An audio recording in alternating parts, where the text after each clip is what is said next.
The strongest system, अध्याय 151, निम्न दिव्य स्थिति क्षेत्र, पूर्ण अवस्था का उच्च स्तर। जियान कुन जियाओशुओवांग। अरे, किसने कहा कि यह कमजोर अवस्था में है? ये तो कुत्ते हैं। इस क्षण लिन फैन तुरंत हतप्रभ रह गया। जैसे ही हिमराज सिंह प्रकट हुआ, उसकी आभा आकाश तक पहुंच गई और पूरा स्थान चिपचिपा सा लगने लगा। उसे तब लगा था कि कुछ गड़बड़ है, और अब तंत्र से जांच करने के बाद ये सचमुच सच था। इस क्षण लिन फैन ने चुपचाप अन्य संप्रदाय के शिष्यों के हाव भाव देखे और पाया कि जो लोग शुरू में दिखावा करना चाहते थे, वे अब बेहद पीले पड़ गए थे और कुछ के पैर तो कांप भी रहे थे। ये कैसे संभव है? संप्रदायों के कई प्रमुख बुजुर्गों के चेहरे बदल गए। उन्हें पहले ही पता चल गया था कि हिमराज सिंह अपनी सर्वोत्तम अवस्था में है और उसमें कमजोरी का कोई लक्षण नहीं है। दहाड़! इसी क्षण हिमराज सिंह आकाश की ओर दहाड़ा और पूरा प्याओ हिमशिखर कांप उठा। परिधि पर मौजूद सभी क्रूर जानवर कांप उठे और जमीन पर गिर पड़े। ये कैसे संभव है? कुछ दिन पहले ही यह पुष्टि हुई थी कि हिमराज सिंह ने बच्चे को जन्म दिया है और वह कमजोर अवस्था में पहुंच गया है। उसकी हालत ऐसी कैसे हो सकती है? इस समय सभी लोग डर के मारे बोल रहे थे, कुछ तो स्थिर खड़े थे, समझ नहीं पा रहे थे कि क्या करें। अगर हिमराज सिंह हमला कर दे तो बहुत भयानक होगा। निम्न दिव्य स्थिति क्षेत्र के उच्च स्तर पर एक क्रूर पशु को केवल जियातियान महासिद्धि क्षेत्र में कोई ही दबा सकता था। लेकिन अब निम्न दिव्य स्थिति क्षेत्र साधना के उच्च स्तर पर मौजूद 6 बुजुर्गों के अलावा अन्य शिष्य तो बस तोप का चारा थे। ... आकाश युद्धपोत के ऊपर संप्रदायों के नेता, जो शिष्यों को युद्ध देखने के लिए लाए थे, उनके भाव भी थोड़े बदल गए। फिर उन्होंने प्रभावित होने से बचने के लिए युद्धपोत को एक ऊंचे स्थान पर उठा लिया। मुझे उम्मीद नहीं थी कि यह अपनी चरम अवस्था में होगा। युद्धपोत पर बैठी एक बूढ़ी औरत, जिसका चेहरा रूखा और छाल जैसा था, ने उदासीनता से कहा, इस बार 6 संप्रदायों के लोग शायद खतरे में हैं। नीचे की स्थिति को देखते हुए उनका मदद करने का कोई इरादा नहीं था। बड़े साहब, 6 संप्रदायों के सभी बड़े लोग निम्न दिव्य स्थिति क्षेत्र के उच्च स्तर पर हैं। उन्हें हिमराज सिंह का दमन करने में सक्षम होना चाहिए, है ना? एक महिला शिष्या ने पूछा। जियान कुन जियाओशुओवांग। बूढ़ी औरत ने अपना सिर हिलाया। हिमराज सिंह प्राचीन क्रूर पशु, क्रोधी हिमराज सिंह का वंशज है और उसकी तुलना साधारण क्रूर पशुओं से नहीं की जा सकती। जियातियान महापूर्णता क्षेत्र के किसी व्यक्ति को भी इसे दबाने के लिए भारी कीमत चुकानी पड़ेगी। ... हमें क्या करना चाहिए? इस समय सबके मन में बस यही विचार था। एल्डर यू भी इस समय हतप्रभ थे। उन्होंने कभी सोचा भी नहीं था कि ऐसा होगा। अगर यह जन्म देकर अपनी शक्ति के 5/10वें हिस्से से भी कम के साथ कमजोर अवस्था में पहुंच जाता, तो सिर्फ इन शिष्यों पर निर्भर रहकर अगर वे एकजुट होते तो इसे वश में करने की उम्मीद होती। लेकिन अब स्थिति अलग थी। अपनी चरम अवस्था में अगर वे 6 लोग मिलकर भी सेना में शामिल हो जाते तो भी वे ये कहने की हिम्मत नहीं कर पाते कि वे हिमराज सिंह को निश्चित रूप से दबा सकते हैं। सब लोग, इस बार की खुफिया जानकारी गलत थी। क्यों न हम 6 लोग हिमराज सिंह को रोक लें और अपने शिष्यों को पहले जाने दें? एल्डर यू ने धीरे से कहा, उनके चेहरे पर थोड़ी सी तत्परता थी। हम नियमों के अनुसार आपके संत संप्रदाय, जुवानयांग संप्रदाय और ताई संप्रदाय को प्रतिरोध करना चाहिए, और हमारे 3 संप्रदाय गुफा में प्रवेश करेंगे। हालांकि हालात बदल गए हैं, फिर भी हमें नियमों का पालन करना होगा, फैंगटियन संप्रदाय के प्रमुख बुजुर्ग ने कहा। बकवास! बुजुर्ग यू ने गुस्से से डांटा। क्या फैंगटियन संप्रदाय का दिमाग किसी गधे ने लात मार दी थी? वे ऐसा कैसे कह सकते हैं? और इसी क्षण हिमराज सिंह आखिरकार हिल गया। उसका शरीर एक छोटे पहाड़ की तरह सबकी नजरों में इतना भारी लग रहा था कि वे सांस भी नहीं ले पा रहे थे। वह तेज आभा एक तेज तलवार की तरह सबके जीवन का वध करती हुई प्रतीत हो रही थी। यह आ रहा है। इसी क्षण 6 संप्रदायों के लोग घबरा गए। लिन फैन भी इस समय बेहद निराश था। आखिर वो सुअर कौन था जिसने ये खुफिया जानकारी इकट्ठा की? मैं तो संप्रदाय से अपनी पहली यात्रा में ही कुछ अच्छे काम पाना चाहता था, लेकिन मुझे उम्मीद नहीं थी कि मुझे तुरंत ऐसी अविश्वसनीय स्थिति का सामना करना पड़ेगा। और अब हिमराज सिंह की लाल आंखें संत संप्रदाय की ओर मुड़ गईं। उसके तीखे पंजे थोड़े उठे, फिर जमीन पर जोर से गिरे, जिससे सबको ऐसा लगा जैसे धरती हिल रही हो। सब लोग, हिमराज सिंह का निशाना संत संप्रदाय है। हम इस मौके का फायदा उठाकर पीछे हट सकते हैं, फैंगटियन संप्रदाय के बुजुर्ग ने इस समय प्रसन्न भाव से कहा। फैंगटियन संप्रदाय की मदद करना सचमुच स्वर्ग जैसा था। उन्होंने इतनी अच्छी बात की उम्मीद नहीं की थी। हड्डियां जमा देने वाले प्याओ हिमशिखर पर खड़े बुजुर्ग यू और बाकी लोग पसीने से तरबतर हो रहे थे। उनके दिल अचानक धड़कने लगे। मैं इसे बाद में रोक लूंगा। तुम सब जूनियर मार्शल अंकल लिन की रक्षा करो और पीछे हट जाओ। एल्डर यू जानते थे कि स्थिति गंभीर थी, लेकिन चाहे जो भी हो, उन्हें शिष्यों का प्रस्थान सुनिश्चित करना था, खासकर लिन फैन का, जिसे ग्रैंड एल्डर ने सौंपा था। एल्डर, नहीं, हम साथ साथ आगे बढ़ेंगे और पीछे हटेंगे। सबके भाव बदल गए। यह एल्डर द्वारा सभी को बचाने के लिए स्वयं का बलिदान था। हालांकि एल्डर ह्यू निम्न दिव्य स्थिति क्षेत्र के उच्च स्तर पर थे, वही क्षेत्र जहां दुष्ट जानवर था, फिर भी वे हिमराजा सिंह के प्रतिद्वंद्वी नहीं हो सकते थे। बकवास बंद करो, जूनियर मार्शल अंकल लिन की रक्षा करो और चले जाओ। एल्डर यू के भाव ठंडे पड़ गए और उनका विशाल युद्ध इरादा एक प्रचंड आग की तरह भड़क उठा, हिमराजा सिंह से मौत तक लड़ने की तैयारी में। इस समय लिन फैन लगातार एक ही बात सोच रहा था और साथ ही उसने सिस्टम का उपयोग करके हिमराजा सिंह की संरचना का विशेष रूप से विश्लेषण किया। आखिरकार उसकी आंखें चमक उठीं और उसने चुपके से फुसफुसाया, इस जूनियर मार्शल अंकल की बात सुनो। तुम सब लेट जाओ और मृत होने का नाटक करो।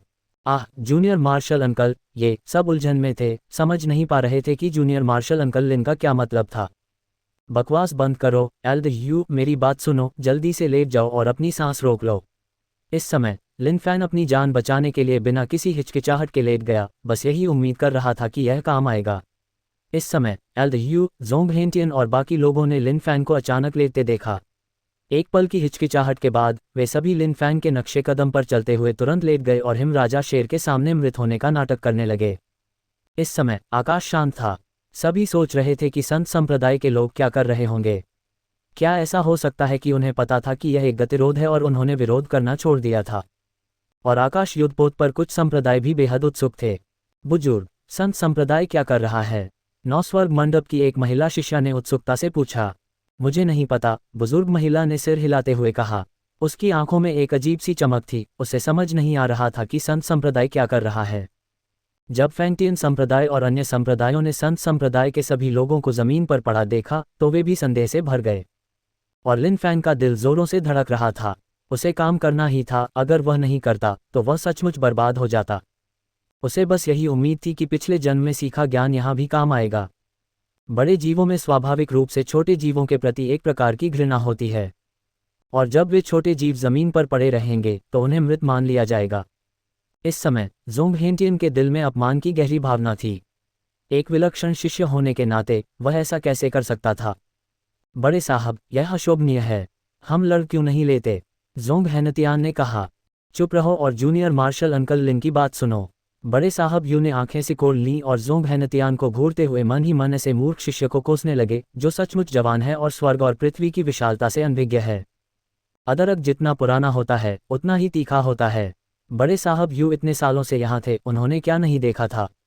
जब तक वह अपनी जान बचा सकते थे, ये कैसी बात थी? लगता था कि लौटने के बाद उन्हें संप्रदाय के गुरु से कहना होगा कि वे इन युवा शिष्यों को एक अच्छा सबक सिखाएं। बाहर जीवित रहते हुए जब तक कोई अपनी जान बचा सकता है, बाकी सब कुछ महत्वहीन है। और इस क्षण स्थिति अचानक बदल गई। मूल रूप से प्रभावशाली हिमराज सिंह का चेहरा थोड़ा जम गया, उसकी लाल आंखें थोड़ी सिकुड़ गईं, मानो कुछ उलझन में हों। उसने गर्म हवा का एक झोंका छोड़ा जो संत संप्रदाय के शिष्यों पर बह गया, लेकिन पाया कि छोटी चींटियां, जो बहुत सक्रिय थीं, अब बिल्कुल निश्चल थीं। और अन्य संप्रदाय के शिष्यों के चेहरे, जो बहुत उत्साहित थे, इस क्षण अचानक बदल गए। उन्होंने देखा कि हिमराज सिंह की निगाहें उन पर टिक गईं। एक खतरनाक आभा ने उन्हें घेर लिया, जिससे उन्हें घुटन का एहसास हुआ। ये ठीक नहीं है, ये खतरनाक है। इस सबसे महत्वपूर्ण क्षण में फैंटियन संप्रदाय के बुजुर्ग ने खतरे के सामने अपना संयम बनाए रखते हुए कहा, सब लोग लेट जाओ और मृत होने का नाटक करो, बिल्कुल संत संप्रदाय की तरह। ये कहते ही फैंटियन संप्रदाय के बुजुर्ग तुरंत जमीन पर लेट गए। संत संप्रदाय ने अभी अभी सफलतापूर्वक मृत होने का नाटक किया था, इसलिए उन्हें उनसे सीखना ही था। वरना अगर वे हिमराज सिंह से सीधे भिड़ते तो शायद उनका पूरी तरह सफाया हो जाता। इस समय बाकी 6 प्रमुख संप्रदाय उनकी नकल करने के लिए दौड़ पड़े, एक एक करके जमीन पर लेट गए। कुछ शिष्यों ने इसे और अधिक वास्तविक बनाने के लिए सीधे अपने सिर झुका लिए और अपनी जीभ बाहर निकाल ली। इस समय आकाश अचानक शांत हो गया। बर्फ के टुकड़े नाचने लगे और पहले का शोर और तनाव गायब हो गया। आसमान में युद्ध नौक इस समय जमी हुई लग रही थी। नौस्वर्ग मंडप की बुढ़िया नीचे के दृश्य को देखकर स्तब्ध रह गई। सब कुछ इतना भ्रामक, इतना असत्य हो गया। 6 प्रमुख संप्रदाय अब लाशों की तरह जमीन पर पड़े थे, जबकि प्राचीन क्रोधी आकाश हिम सिंह का वंशज मूर्ख की तरह स्वर्ग और पृथ्वी के बीच उलझन में खड़ा था। छोटी छोटी चींटियों का वह समूह अचानक निश्चल होकर क्यों मर गया था? बुजुर्ग, ऐसा कैसे हो सकता है? बुढ़िया कुछ नहीं बोली, क्योंकि उसके सामने का दृश्य अविश्वसनीय था। प्राचीन काल से लेकर अब तक किसी भी व्यक्ति को किसी क्रूर जानवर की सूंघने की शक्ति से छिपने का मौका नहीं मिला था। मार्शल आर्टिस्ट किसी क्रूर जानवर का सामना होने पर या तो उसे मार डालते थे या फिर खुद ही मर जाते थे। आज तक किसी को भी उससे सफलतापूर्वक छिपते नहीं देखा गया, खासकर इसलिए क्योंकि यह क्रूर जानवर प्राचीन क्रूर जानवर क्रोधी आकाश हिमसिंह का वंशज था। हिमराज सिंह, जिसका शरीर एक छोटे पहाड़ जैसा था, तुरंत वहां से नहीं गया, बल्कि उसने अपने पिछले पैरों को थोड़ा पीछे खींच लिया और गुफा के द्वार पर बैठ गया। उसके विशाल तीखे पंजे उसके चेहरे को खरोंच रहे थे और उसकी लाल आंखें इन मृत छोटी चींटियों पर टिकी हुई थीं, मानो उसे समझ ही न आ रहा हो कि वे अचानक इस तरह क्यों मर गईं। हालांकि वह एक क्रूर जानवर था, फिर भी वह एक क्रूर जानवर था जिसे सीखने का शौक था। एक प्राचीन क्रूर जानवर की वंशावली होने के कारण वह ये सब समझना चाहता था, इसे अपनी वंशावली में स्थायी रूप से दर्ज करना चाहता था और इस विरासत को आगे बढ़ाना चाहता था ताकि आने वाली पीढ़ी ठीक से समझ सके कि उनके सामने इस दृश्य का क्या मतलब है। 6 संप्रदायों के लोगों को समझ नहीं आ रहा था कि वे हिमराज सिंह की नज़रों से कैसे बच पाए। क्या ज़मीन पर मृत होने का नाटक करने में कोई राज छिपा हो सकता है? चाहे उन्होंने कितना भी दिमाग लगाया हो, वे इसके पीछे के कारण को समझ नहीं पा रहे थे। फैंगटियन संप्रदाय के प्रतिभाशाली व्यक्ति के रूप में लिंगेओ अब जमीन पर निश्चल पड़ा था। इतने शक्तिशाली क्रूर जानवर के सामने, चाहे वह कितना भी दुर्जय क्यों न हो, वह कोई भी गुस्ताखी करने की हिम्मत नहीं कर सकता था। लेकिन जैसे ही सभी इस विपत्ति से बच निकलने पर मन ही मन खुशियां मना रहे थे, उन्होंने देखा कि हिमराज सिंह अपनी गुफा में वापस नहीं लौटा, बल्कि वह उनके सामने चुपचाप बैठा इंतजार कर रहा था। लिन फैन इस समय असहाय महसूस कर रहा था। ये हिमराज सिंह क्या करना चाहता था? क्या वह जल्दी से अपनी मांद में वापस जा सकता था ताकि वे पहले पीछे हट सकें? आकाश में युद्ध नौक पर सवार लोग भी नीचे की स्थिति देखकर चुप रहे। वर्तमान स्थिति अभी खतरे से बची नहीं थी। बुजुर्ग, क्या हमें उनकी मदद करके हिमराज सिंह को फुसलाकर भगाने की जरूरत है? एक शिष्य ने पूछा। नहीं, देखते हैं। यह मामला 6 संप्रदायों से संबंधित है, इसका हमसे कोई लेना देना नहीं है। उन्हें नुकसान पहुंचाने के लिए कोई कदम न उठाकर हम उनकी मदद कर रहे हैं। ये देखने का एक अच्छा अवसर है कि वे कितने समय तक टिक सकते हैं। आकाश में युद्ध नौक पर सवार संप्रदाय आपस में चर्चा करने लगे। वे नीचे की स्थिति के बारे में भी बहुत उत्सुक थे, सोच रहे थे कि आखिरकार यह क्या रूप ले लेगी। अब जब 6 प्रमुख संप्रदायों के शिष्य दुविधा में थे, तो यह एक सुखद दृश्य था। बुजुर्ग, अब हमें क्या करना चाहिए? लिंगेओ ने धीरे से पूछा। मुझे नहीं पता, रुको, फैंगटियन संप्रदाय के बुजुर्ग ने धीरे से कहा। जुवानयांग संप्रदाय, ताई संप्रदाय और अन्य संप्रदाय सभी एक ही स्थिति में थे। उन्हें समझ नहीं आ रहा था कि अब क्या करें। क्या वे बस हिमराज सिंह के अपनी गुफा में लौटने का इंतजार करेंगे? समय मिनट दर मिनट बीतता जा रहा था। आसमान से गिरती बर्फ और भारी होती जा रही थी और 6 प्रमुख संप्रदायों के शिष्यों के शरीर पर बर्फ की एक मोटी परत जम गई।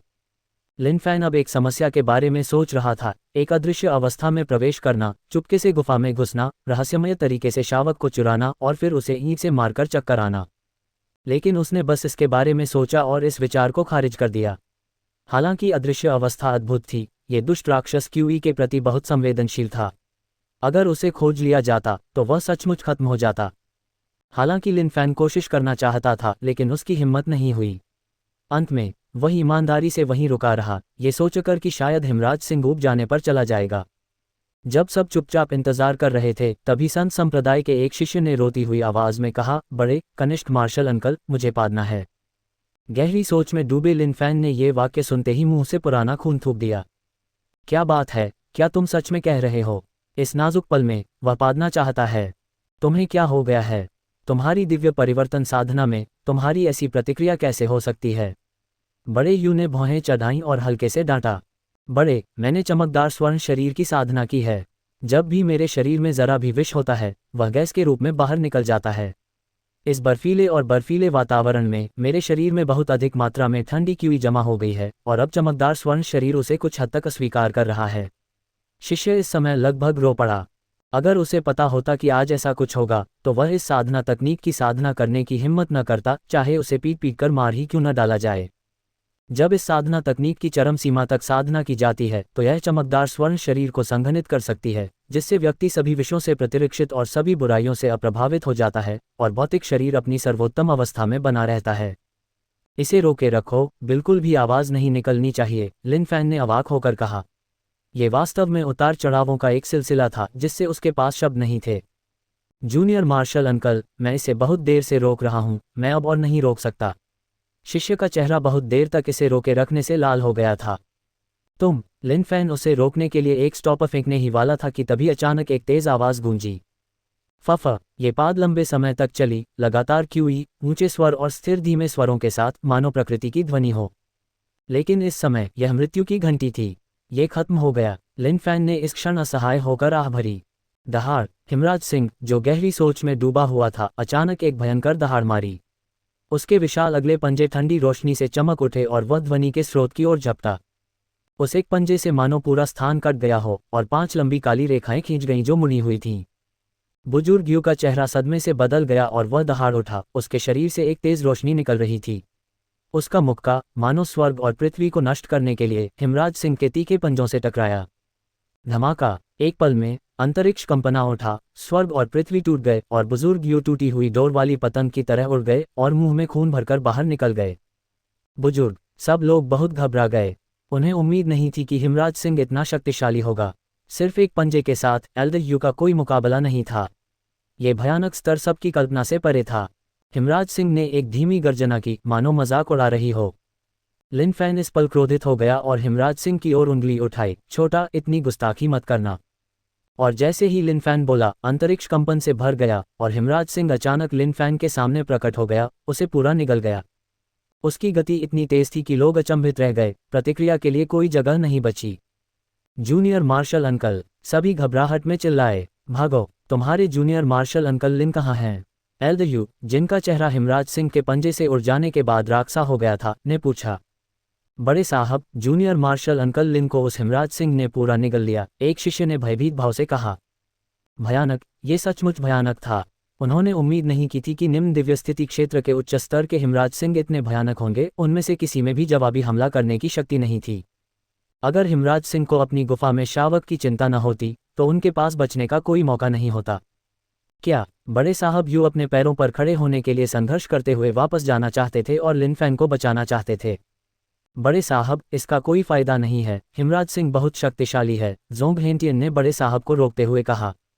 जोंग हेंटियन की राय में जूनियर मार्शल अंकल लिन पहले ही मर चुके थे, उनके बचने की कोई संभावना नहीं थी। हिमराज सिंह इतना शक्तिशाली था कि जब तक कोई बड़ा बुजुर्ग न आए, सचमुच कोई उम्मीद नहीं थी। दफा हो जाओ, एल्डर यू दहाड़े, लेकिन अपनी क्यूई के जोर के कारण उन्होंने मुंह में ताज़ा खून खांस लिया, जिससे उनका चेहरा और भी पीला पड़ गया। इस समय लिन फैन को बस दुनिया घूमती हुई महसूस हुई, मानो वह एक अंतहीन खाई में फंस गया हो, जो अंतहीन प्रतीत हो रही थी। ये कहाँ है? जब लिन फैन ने अपनी आंखें खोलीं और अपने सामने का दृश्य देखा तो वह पूरी तरह से अचंभित रह गया। रुको, लिन फैन ने पिछली स्थिति के बारे में सोचा। वह हिमराज सिंह के अत्यधिक अहंकार को सहन न कर पाने के कारण उसे थोड़ा विनम्र होने का इशारा करते हुए अपनी उंगली उठाई थी और फिर एक पल में वह अंधेरे में डूब गया था। क्या ऐसा हो सकता है कि उसे हिमराज सिंह ने यूं ही निगल लिया हो? ये सोचकर लिन फैन को तुरंत ठंडा पसीना आ गया। उसके दिल में घबराहट की एक झलक उभर आई। वह वास्तव में एक क्रूर जानवर द्वारा निगल लिया गया था। हिमराज सिंह की ताकत के बारे में सोचते ही उसकी रीढ़ में सिहरन दौड़ गई।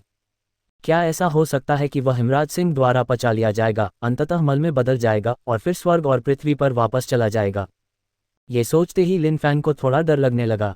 तभी लिन फैन को अचानक पानी की आवाज़ सुनाई दी, मानो कोई तेज धार आ रही हो। आवाज़ और नज़दीक आती गई और जब लिन फैन ने ऊपर देखा तो वह एकदम से हक्का बक्का रह गया। हे भगवान! पानी की एक विशाल पीली नदी उमड़ पड़ी जो लिन फैन को बहाकर नीचे ले गई। इस पीले तरल में तीखी गंध थी और लिन फैन ने अपनी सांस रोक ली, मुंह खोलने की हिम्मत नहीं जुटा पाया। डिंग! स्नो किंग लान संक्षारक द्रव की खोज के लिए बधाई। डिंग! बधाई हो, अमर राक्षसी शरीर का अनुभव जोड़ 20000। इस समय सिस्टम के संकेत लगातार बज रहे थे और लिन फैन तीखे संक्षारक द्रव को अनदेखा करते हुए बहुत खुश था। उसने उम्मीद नहीं की थी कि यह संक्षारक द्रव अनुभव भी बढ़ाएगा। हालांकि लिन फैन इस संक्षारक द्रव के साथ नीचे की ओर नहीं जाना चाहता था। उसके अनुमान के अनुसार यहाँ नीचे पेट होना चाहिए। अगर वह पचने तक इंतजार करता तो सुविधा का दरवाज़ा खुल जाता और उसे बाहर निकाल दिया जाता। लेकिन अब कोई जल्दी नहीं थी। चूंकि वह यहाँ आया था, उसे देखना था कि क्या कोई फायदा है। बाहर से हिमराज सिंह से सीधे मुकाबला करना निश्चित रूप से कारगर नहीं होगा। अब वह केवल अंदर से ही एक रास्ता ढूंढ सकता था, एक आंतरिक विस्फोट पैदा करने के लिए और हिमराज सिंह को यह बताने के लिए कि जियाओये को निगलने की एक कीमत चुकानी पड़ेगी। इसी समय लिन फैन ने हाथ बढ़ाकर मांस का एक टुकड़ा पकड़ लिया ताकि वह संक्षारक द्रव में बह न जाए। कुछ ही देर बाद जब संक्षारक द्रव नीचे की ओर बहने लगा, लिन फैन ने अपना हाथ छोड़ा और चारों ओर देखा। ये पहले से ही हिमराज सिंह के शरीर के अंदर था। जीवित प्राणियों जैसे लाल मांस के धब्बे थोड़े से फैले, फिर धीरे धीरे सिकुड़ गए। इसे देखकर लिन फैन का छोटा सा दिल थोड़ा घबरा गया। ये भयानक था, सचमुच भयानक। लिन फैन धीरे धीरे नीचे की ओर चला और धीरे धीरे जब उसने नीचे पानी का पीला कुंड देखा तो वह अवाक रह गया। शुक्र है वह इतना समझदार था कि अभी नीचे नहीं गया, वरना यह वाकई घिनौना होता। पीले पानी के कुंड में गहरे सफ़ेद कंकाल तैर रहे थे। उनमें से ज्यादातर खूंखार जानवरों जैसे लग रहे थे, लेकिन अब वे खूंखार जानवर संक्षारक तरल से गलकर सफ़ेद हड्डियों के ढेर में बदल गए थे, जो कि अफसोस की बात थी। इस समय लिन फैन सोच रहा था कि वह इस हिमराज शेर को कैसे मारे। अब जब वह अंदर आ गया है तो उसे कुछ मजा करना चाहिए। अगर वह हिमराज शेर को अंदर से मार पाता तो वह सचमुच बहुत बड़ा धन कमा लेता। निम्नाकाशीय स्थिति क्षेत्र के एक उच्च स्तरीय खूंखार जानवर के लिए इससे उसका अनुभव कितना बढ़ जाएगा। बस इसके बारे में सोचकर ही वह थोड़ा उत्साहित हो गया। हालांकि विशिष्ट विधि पर अभी भी अच्छी तरह से विचार करने की जरूरत थी। इस समय लिन फैन ने एक बिग फैन ब्रो निकाला। उसे समझ नहीं आ रहा था कि इस औषधीय गोली को संक्षारक कुंड में डालने से कोई फायदा होगा या नहीं।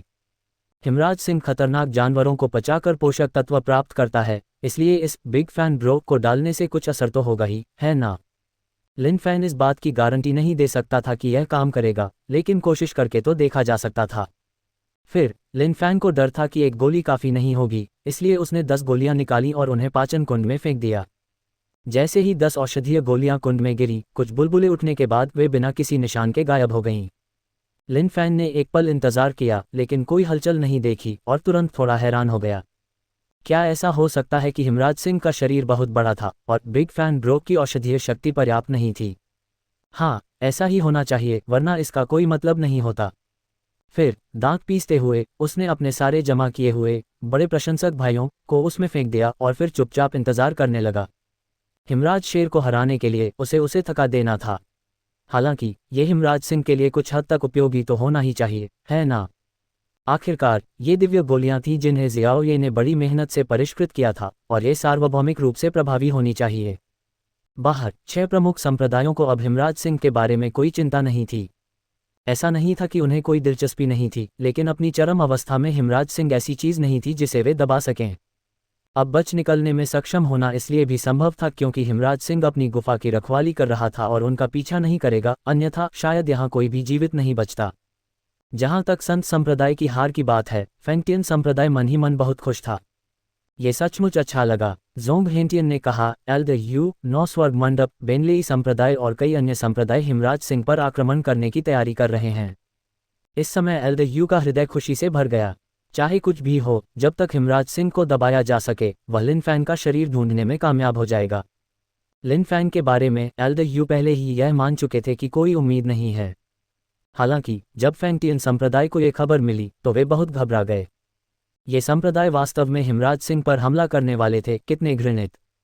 लेकिन उनके पास उन्हें रोकने का कोई रास्ता नहीं था।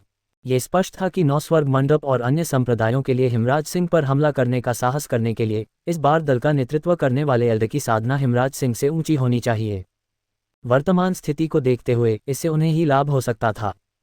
इस बार 9 स्वर्ग मंडप, बेनलेई संप्रदाय और विशाल तलवार संप्रदाय, 3 संप्रदाय, सभी का नेतृत्व जियातन महापूर्णता क्षेत्र के व्यक्तियों द्वारा किया जा रहा था।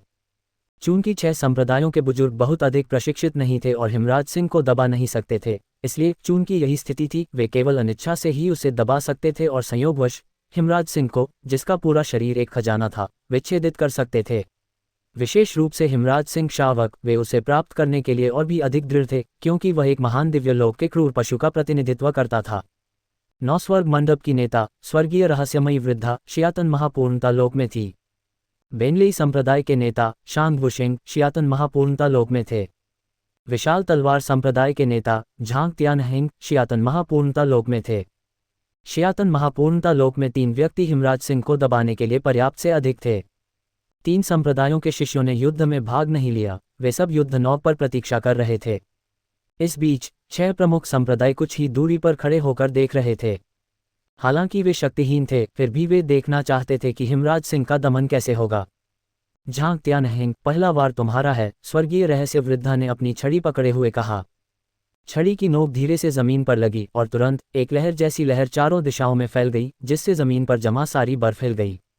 विशाल तलवार संप्रदाय के बुजुर्ग झांग त्यानहेंग ने आकाश की ओर उंगली उठाई और उनका आभामंडल अचानक उमड़ पड़ा। सैकड़ों फीट लंबी एक विशाल तलवार उनके पीछे संघनित हो गई।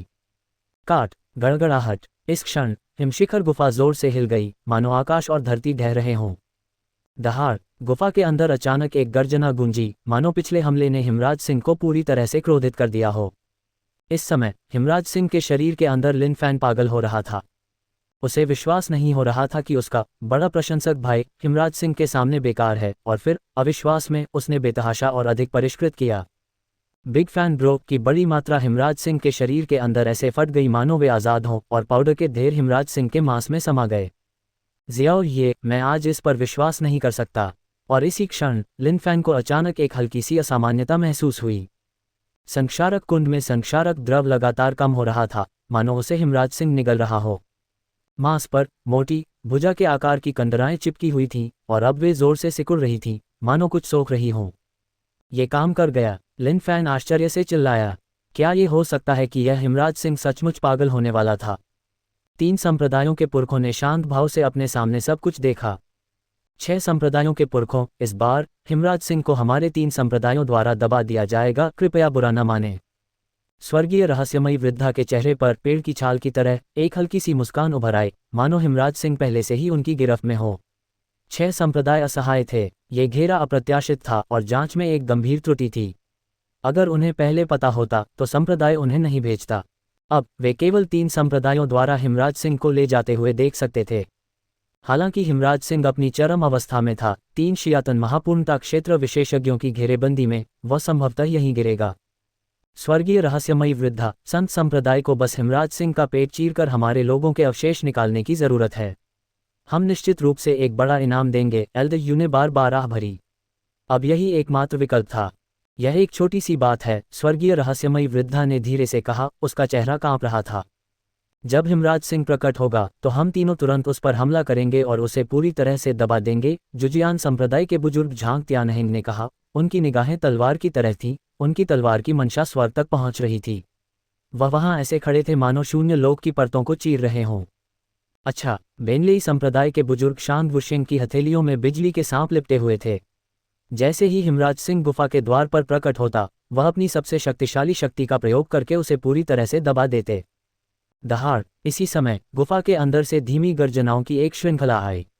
पहले के विपरीत ये गर्जनाएं लगातार तीव्र होती गईं, यहाँ तक कि एक गरजते हुए विस्फोट का आभास भी हुआ। 6 संप्रदायों के लोग दूर खड़े थे, उनके भाव अचानक बदल रहे थे। ये थोड़ा अजीब लग रहा है। एल्डर यू ने भौहें सिकुड़ी और तीनों संप्रदायों के लोगों को याद दिलाने के लिए जोर से बोलना पड़ा। सब लोग, हिमराज सिंह की आवाज़ थोड़ी अजीब लग रही है। आपको बहुत सावधान रहने की ज़रूरत है। हालांकि तीनों संप्रदायों के तीनों बुजुर्गों ने इसे गंभीरता से नहीं लिया। उनके मुंह के कोनों पर एक हल्की सी मुस्कान आ गई। भाइयों, चिंता करने की कोई ज़रूरत नहीं है। आपकी साधना उसी लोक में है जहां ये जानवर है, इसलिए स्वाभाविक रूप से आप इसकी आभा से प्रभावित होंगे। 3 संप्रदायों के शब्द थोड़े कठोर थे और 6 संप्रदायों के लोग थोड़े नाराज हुए। 3 संप्रदाय हद से ज्यादा आगे बढ़ गए थे। क्या उनके शब्दों में उन्हें जानवर नहीं कहा गया था? इसी समय आकाश का रंग बदल गया और काले बादल छा गए, जिनके भीतर बिजली कौंध रही थी। दूर योंगटियन शहर के निवासी प्याओमियाओ हिमशिखर की स्थिति देख सकते थे और भय से भर गए। उन्हें नहीं पता था कि वहां क्या हो रहा है, या संप्रदाय के वयस्कों ने पहले ही उस क्रूर जानवर का वध कर दिया है या नहीं। उन्हें सब कुछ पता नहीं था। हालांकि चू परिवार अपनी अंतिम तैयारियां कर रहा था। योंगटियन शहर में केवल एक ही शासक हो सकता था और संप्रदाय के वयस्कों द्वारा क्रूर जानवर का दमन करने के बाद कई परिवार योंगटियन शहर से पूरी तरह गायब हो जाएगा। भाई झांग, इस छोटे से जानवर को देखो। अपनी मृत्यु से पहले यह अभी भी इतना उत्पात मचा रहा है। ये बहुत दिलचस्प है, शांग वुशेंग ने अपने दृढ़ चेहरे पर एक ठंडी मुस्कान के साथ कहा। उसकी आंखें, जो दुनिया को देख रही थीं, युद्ध के इरादे से टिमटिमा रही थीं। एक मरता हुआ संघर्ष। झांग त्यानहेंग ने बदलते आकाश को अनदेखा करते हुए धीरे से कहा। उसकी शक्तिशाली तलवार की मंशा शून्य क्षेत्र को चीरती हुई उसके सामने मौजूद हर चीज को चीरती हुई निकल गई। वे तीनों जियातन महापूर्णता क्षेत्र में थे। अगर वे निम्न दिव्य स्थिति क्षेत्र के एक छोटे से उच्च स्तर के दुष्ट जानवर को भी नहीं दबा पाते तो दुनिया सचमुच उनका मजाक उड़ाती। हालांकि हिमराज सिंह प्राचीन दुष्ट जानवर क्रोधी हिमसिंह का वंशज था, लेकिन इस क्षेत्र का दमन एक ऐसी चीज थी जिसे न तो मनुष्य और न ही दुष्ट जानवर पार कर सकते थे। धमाका! तभी एक आश्चर्यजनक दृश्य घटित हुआ। झांग त्यानहेंग ने जिस पर्वत शिखर को पहले एक ही तलवार से चीर दिया था, अब उस दरार में लाल रंग के विशाल पंजों की एक जोड़ी ने उसे चीर डाला था। लुढ़कती चट्टानें एक धार की तरह नीचे की ओर उमड़ पड़ीं। उस दरार से एक लाल रोशनी सीधे आकाश की ओर निकली, जिससे आकाश का रंग बदल गया, लाल रंग का हो गया। एक विचित्र आभा पूरे संसार में फैल गई। इस जानवर को क्या हो गया है? तीनों संप्रदायों के बुजुर्ग बहुत घबरा गए। दहाड़, एक ऐसी दहाड़ जो शून्य क्षेत्र को चकनाचूर कर देती प्रतीत हुई, बेतहाशा फैल गई, जिससे सभी अपना संतुलन खो बैठे। बुजुर्ग, वह हिमराज सिंह थोड़ा अजीब है। जोंग हेनतियान चौंक कर चिल्लाया। बुजुर्ग यू ने अपने सामने के दृश्य को देखा, उसके हृदय में एक भयानक लहर उठ रही थी। ये केवल अजीब ही नहीं था, ये बिल्कुल असंभव था। हिमराज सिंह, जो पहले बर्फ सफ़ेद फर से ढका हुआ था, अब पूरी तरह से लाल हो गया था। इसके अलावा उसके फर से गर्मी की लहरें निकल रही थीं, जिससे पूरे प्याओ म्याओ हिम शिखर की सारी बर्फ पिघल रही थी। दहाड़, इस समय क्रोधित हिमराज सिंह आकाश की ओर दहाड़ा, उसकी लाल आंखें पहले से भी ज्यादा क्रूर थीं। उसके तीखे पंजे जमीन पर जोर से टकरा रहे थे, मानो पूरा प्याओ म्याओ हिम शिखर उससे दो टुकड़ों में बढ़ जाएगा। उसकी लंबी पूंछ सीधी खड़ी थी, जिससे मलत्याग के लिए एक रास्ता बन गया था। जैसे जैसे वह खुलती और बंद होती, उसमें से लुढ़कती हुई गर्मी निकल रही थी, जिससे चीका एक तेज प्रवाह बन रहा था। आखिर हो क्या रहा है? स्वर्गीय रहस्य बुढ़िया, जो पहले आत्मविश्वास से भरी हुई थी, अब उस विशाल प्राणी को अविश्वास से देख रही थी। इस हिमराज सिंह को क्या हो गया था? इस समय हिमराज सिंह के अंदर लिन फैंग की भी तबीयत ठीक नहीं थी। पहले तो हिमराज सिंह के अंदर काफी ठंडक थी, लेकिन अब वह ज्वालामुखी की तरह थी, इतनी गर्मी कि वह मुश्किल से उसे बर्दाश्त कर पा रहा था। संक्षारक कुंड में उबलते पानी की तरह गर्म बुलबुले उठ रहे थे। एक तेज चूषण बल तुरंत एक तेज झोंके में बदल गया, जिससे लिन फैन हिमराज सिंह के शरीर के अंदर आगे पीछे लुढ़कने लगा और रुक नहीं पा रहा था। इस क्षण लिन फैन को रोने का मन हुआ। ये सब गड़बड़ था, ये पूरी तरह से एक घोटाला था। लिन फैन के अनुसार ये बिग फैन ब्रोक का प्रभाव रहा होगा, लेकिन उसके अनुसार ये प्रभाव कुछ ज्यादा ही तीव्र था। लिन फैन खुद भूल गया था कि उसने हिमराज सिंह के अंदर कितने बिग फैन ब्रोक का विस्फोट किया था, लेकिन बिग फैन ब्रोक को परिष्कृत करने के लिए इस्तेमाल की जाने वाली सामग्री बहुत पहले ही खत्म हो चुकी थी। लिन फैन के अनुसार कई सौ का होना निश्चित रूप से असंभव नहीं था। अब हिमराज सिंह की लाल आंखें दुनिया को घूर रही थीं, तीनों संप्रदायों के लोगों को पूरी तरह से नजरअंदाज कर रही थीं। अपनी लाल आंखों में ऐसा लग रहा था जैसे वह किसी चीज की तलाश में है। लगता है ये हिमराज सिंह हमें गंभीरता से नहीं ले रहा है, शांग वुशिंग ने कहा, उसकी भौहें थोड़ी सिकुड़ गईं। अगर हम अभी कार्रवाई नहीं करेंगे तो कब करेंगे? मार डालेंगे। झांग त्यानहेंग दहाड़ा और शून्य लोक से एक विशाल तलवार चमक उठी, जिसमें एक अदम्य तलवार का इरादा था, और उसने हिमराज सिंह पर हमला किया। स्वर्गीय रहस्य वृद्धा और शांग वुशिंग भी पीछे नहीं रहे। वे ऊपर उठे, उनकी आभा उमड़ पड़ी और एक विनाशकारी शक्ति फैल गई। 3 जियातन महापूर्णता लोक के विशेषज्ञों का पूर्ण शक्ति प्रहार शून्य लोक को भी चकनाचूर कर सकता था, एक साधारण दुष्ट जानवर की तो बात ही छोड़िए। 6 संप्रदायों के लोग अब अपने सामने उत्परिवर्तित हिमराज सिंह को देखकर पूरी तरह स्तब्ध रह गए। यहाँ तक कि 6 संप्रदायों के बुजुर्गों के मन में भी भय का एक भाव था। उनके सामने हिमराज सिंह तो अजेय था, और 3 संप्रदायों के बुजुर्गों का क्या होगा? क्रोधित हिमराज सिंह बार बार दहाड़ रहा था, और उसके नथुनों से गर्म क्यूई की धाराएं निकल रही थीं। वह अपनी भड़ास निकालना चाहती थी, वह किसी नर को ढूंढना चाहती थी, लेकिन उसे बस सफ़ेद बर्फ का विस्तार दिखाई दे रहा था। इसी समय उसने 3 चींटियों को अपनी ओर आते देखा और तुरंत गुस्से से दहाड़ने लगी, मानो उनसे कह रही हो, तुम बहुत छोटी हो, योग्य नहीं हो। स्वर्ग और पृथ्वी का वध।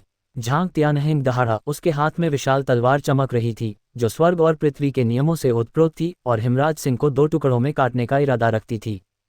9 स्वर्गों की गड़गड़ाहट। शांग वुशिंग की हथेलियां असीम रूप से फैल गईं और गड़गड़ाहट की शक्ति उमड़ी और गर्जना हुई, जिससे एक गरजते हुए साम्राज्य का निर्माण हुआ जिसने हिमराज सिंह को घेर लिया।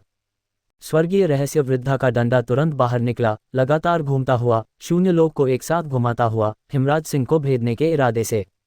तीनों संप्रदायों के बुजुर्गों के पास असाधारण और अजेय आभा थी। आकाशीय युद्ध नौकाओं पर शिष्यों ने गौर से देखा, उनका खून खौल रहा था। बुजुर्गों ने आखिरकार अपनी चाल चल दी थी। उनकी नज़र में ऐसा क्रूर जानवर बुजुर्गों के हाथों में पड़ना तय था।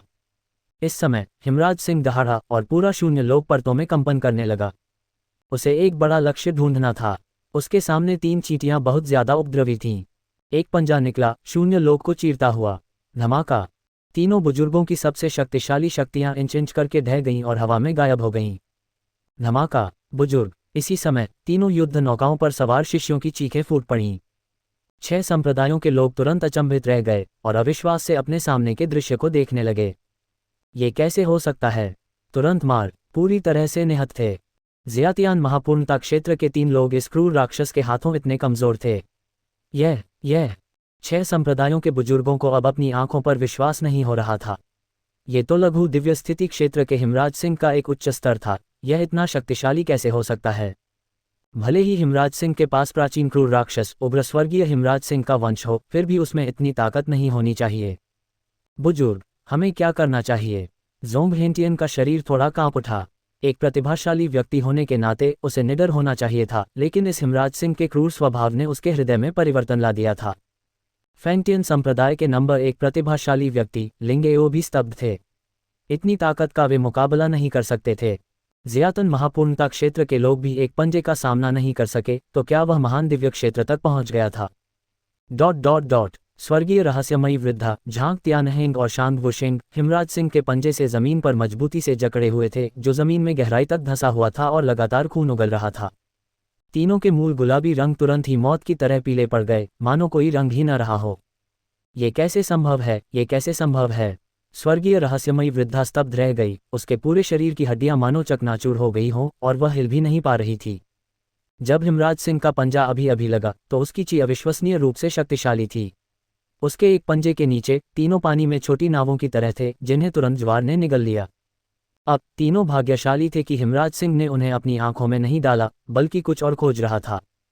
तीनों संप्रदायों के शिष्य तुरंत युद्धपोत से उतरे, तीनों बुजुर्गों को बचाया और फिर युद्धपोत तेजी से ऊपर चढ़ा और प्याओम्याओ हिम शिखर से चला गया। ये बात संप्रदाय को बतानी होगी, इस हिमराज सिंह में परिवर्तन आ गया है। इस समय हिमराज सिंह का आभामंडल और भी प्रचंड हो गया, मानो उसके शरीर के भीतर किसी शक्ति को बाहर निकलने का कोई ठिकाना न हो। तभी हिमराज सिंह ने दहाड़ लगाई और शक्ति के उस प्रचंड उभार ने पूरी दुनिया को हिलाकर रख दिया। ऐसा लग रहा था जैसे वह अब इसे और सहन नहीं कर सकती। तभी हिमराज सिंह बेतहाशा सरपट दौड़ा, पहाड़ की चोटी की ओर दौड़ा। अपने तीखे पंजों के एक वार से उसने बर्फ की चोटी को एक खुरदुरे पर्वतीय गदा में बदल दिया। फिर उसकी आंखों में लालसा की एक झलक उभरी और वह उस पर बैठ गया। हिमराज सिंह क्या कर रहा है? इस समय 6 संप्रदायों के लोग पूरी तरह से हतप्रभ थे। सबको लगा जैसे दुनिया बदल गई हो। यह 6 संप्रदायों के बुजुर्ग अपने सामने के दृश्य को देखकर अवाक रह गए। उन्हें विश्वास ही नहीं हो रहा था कि वे क्या देख रहे हैं। ये हिमराज सिंह वास्तव में कुछ इतना घटिया कर रहा था। आओ। इसी समय प्याओम्याओ हिम शिखर पर आनंद और संतुष्टि भरी धीमी गर्जनाओं की एक श्रृंखला फैल गई। योंगटियन शहर के निवासियों ने भी ये आवाजें सुनी। सबके मन संदेह से भर गए। पहले की क्रोधित गर्जनाएं अब इतनी कमजोर क्यों हो गई थीं? क्या ऐसा हो सकता है कि संप्रदाय के वयस्कों ने पहले ही हिमराज सिंह को वश में कर लिया था और अब ये सिर्फ हिमराज सिंह दया की भीख मांग रहा था? इसी समय हिमराज सिंह के अंदर लिन फैन फटने ही वाला था। लगातार घूमना तो बहुत बुरा था, लेकिन अब इस ऊपर नीचे की गति का क्या मतलब था? और हिमराज सिंह के शरीर के अंदर कभी कभी पहाड़ क्यों दिखाई देते थे? आखिर बाहर क्या हो रहा था? और ठीक इसी समय वह पहाड़ जो पहले गायब हो गया था, बिजली की तरह लिन फैन की आंखों के सामने अचानक प्रकट हो गया, जिससे लिन फैन डरकर तुरंत एक तरफ हट गया। हिमराज सिंह के अंदर लिन फैन पूरी तरह से हतप्रभ होकर उछल-कूद कर रहा था। क्या ये हो सकता है कि यह हिमराज सिंह इस्तेमाल कर रहा हो? लिन फैन अब कल्पना करने की हिम्मत नहीं कर पा रहा था, क्योंकि यह बहुत ही चौंकाने वाला था। हालांकि बिग फैंग गे का इस्तेमाल ज्यादा किया गया था, जिससे हिम राजा शेर की तेज आवाज और भी उत्तेजित हो रही थी, लेकिन ऐसा नहीं होना चाहिए था। हिम राजा शेर, तुम तो शेरनी हो, तुम इतना बेशर्मी का काम कैसे कर सकती हो? बस करो जियो, ये तुम्हारी वजह से टूट जाएगा। लिन फैन इस पल टूटा हुआ था, अवाक। इस हिम राजा शेर ने उसकी विश्वदृष्टि को जबरदस्ती दूषित कर दिया था। क्यों यह ऐसा कैसे कर सकता है? भविष्य में यह अपने क्रूर पशु साथियों का सामना कैसे करेगा? बाहर 6 संप्रदायों के लोग अब स्तब्ध थे। बड़े साहब, क्या अब भी कनिष्ठ मार्शल अंकल लिन के लिए कोई आशा है? एक संत संप्रदाय के शिष्य ने अचंभित होकर पूछा। बड़े साहब यूं चुप थे, समझ नहीं पा रहे थे कि क्या कहें। प्राचीन काल से हिम राजा शेर का ऐसा व्यवहार कभी नहीं हुआ था, इसका एक भी रिकॉर्ड नहीं था। सूरज पश्चिम में डूब गया। 6 संप्रदायों के लोग वहां खड़े रहे, पूरा दिन देखते रहे, पलकें भी नहीं झपकाईं। इस यात्रा में फैंगटियन संप्रदाय ने मूल रूप से हिमराज सिंह शावक को प्राप्त करने का प्रयास किया था, लेकिन अब अपने सामने का दृश्य देखकर उनकी सारी इच्छाएं समाप्त हो गई थीं। क्रूर, ये सचमुच बहुत क्रूर था। इसने बिना किसी जीवन के एक पहाड़ को भी नहीं बख्शा। अभूतपूर्व, वास्तव में अभूतपूर्व। विभिन्न संप्रदायों ने भावुक होकर आह भरी। अगर किसी संप्रदाय को हिमराज सिंह शावक मिल गया तो उन्हें भविष्य में बहुत पछतावा हो सकता है। उन्होंने हिमराज सिंह वंश में ऐसी भद्दी प्रथा की कल्पना नहीं की थी, और अगर एक हिमराज सिंह शावक को वयस्कता तक पाला जाए तो शायद एक दिन वह इस तरह बेकाबू हो जाएगा और वास्तव में कोई भी उसे रोक नहीं पाएगा। ये बात उन्हें अपने दिलों में अंकित कर लेनी चाहिए। संप्रदाय में लौटने के बाद उन्हें इसे संप्रदाय के गुप्त अभिलेखों में दर्ज करना होगा। आने वाली पीढ़ियों को याद रहे कि आज क्या हुआ। भविष्य में शातिर पशु शावकों के लिए हिमराज सिंहों को बिल्कुल न पालें, वरना एक दिन उन्हें इसका बहुत पछतावा होगा। 3 दिन बाद सभी लोग यहाँ 3 दिन रुके भी थे। वे जाना नहीं चाहते थे, बल्कि जानना चाहते थे कि आखिर में क्या होगा। इस दिन वह दहाड़ जो सबके कानों में गूंज रही थी आखिरकार थम गई। उग्र हिमराज सिंह धीरे धीरे शांत हो गया और उसका लाल फर अपने मूल हिमश्वेत रंग में लौट आया। सभी को आश्चर्य हुआ कि शांत हुआ हिमराज सिंह अचानक उत्तेजित हो गया, सभी पहाड़ों को नष्ट कर दिया और अंत में जोर जोर से हाँफते हुए अपनी अंधेरी गुफा में लौट गया। सब एक दूसरे को देखते रहे, बिल्कुल समझ नहीं पा रहे थे कि क्या हुआ था। ये खत्म हो गया, अब हम क्या करें? हिमराजा सिंह से हम निपट नहीं सकते, चलो अपने अपने संप्रदायों में लौटते हैं। बड़े साहब, जूनियर मार्शल अंकल लिन का क्या हुआ? जोंग हैनतियान ने पूछा। बड़े साहब यू के चेहरे पर कुछ उदासी थी। 3 दिन बीत चुके थे और हिमराजा सिंह की पाचन प्रवृत्ति के कारण वह शायद राख में बदल चुका था। उसके अवशेष ढूंढना बिल्कुल नामुमकिन था। हम जूनियर मार्शल अंकल लिन की 3 दिन तक निगरानी करेंगे और उन्हें यहीं दफनाएंगे। हाँ। गुफा में लौटने के बाद हिमराजा सिंह धीरे धीरे वहां लेटा रहा, मानो बहुत थक गया हो, और धीरे धीरे गहरी नींद में सो गया। इस समय हिमराजा सिंह के अंदर लिन फैंग को पहले से ही चक्कर आ रहा था और मिचली आ रही थी। वह लगातार उल्टियां कर रहा था। हिमराजा सिंह के अंदर लिन फैंग को ऐसा लग रहा था जैसे एक दिन 1 साल के बराबर हो। अगर उसे यह पता होता तो वह हिमराजा सिंह को इतना जोरदार बिग फैंग देने के बजाय मरना पसंद करता। अगर उसका अमर राक्षसी शरीर अपेक्षाकृत ऊंचे स्तर पर न होता तो शायद वह इन पहाड़ों से कुचलकर मर जाता। इस क्षण लिन फैंग आखिरकार थोड़ी देर के लिए शांति से बैठ सका। उसने मान लिया कि औषधीय गोली का असर भी खत्म हो गया है और वह आखिरकार सुरक्षित है। अगला काम बाहर निकलने का रास्ता ढूंढना था। वह जीवन भर यहाँ फंसा नहीं रह सकता था। लेकिन एक बार बाहर निकलने के बाद वह क्या करेगा? क्या हिमराज सिंह उसे एक ही पंजे से मार नहीं डालेगा?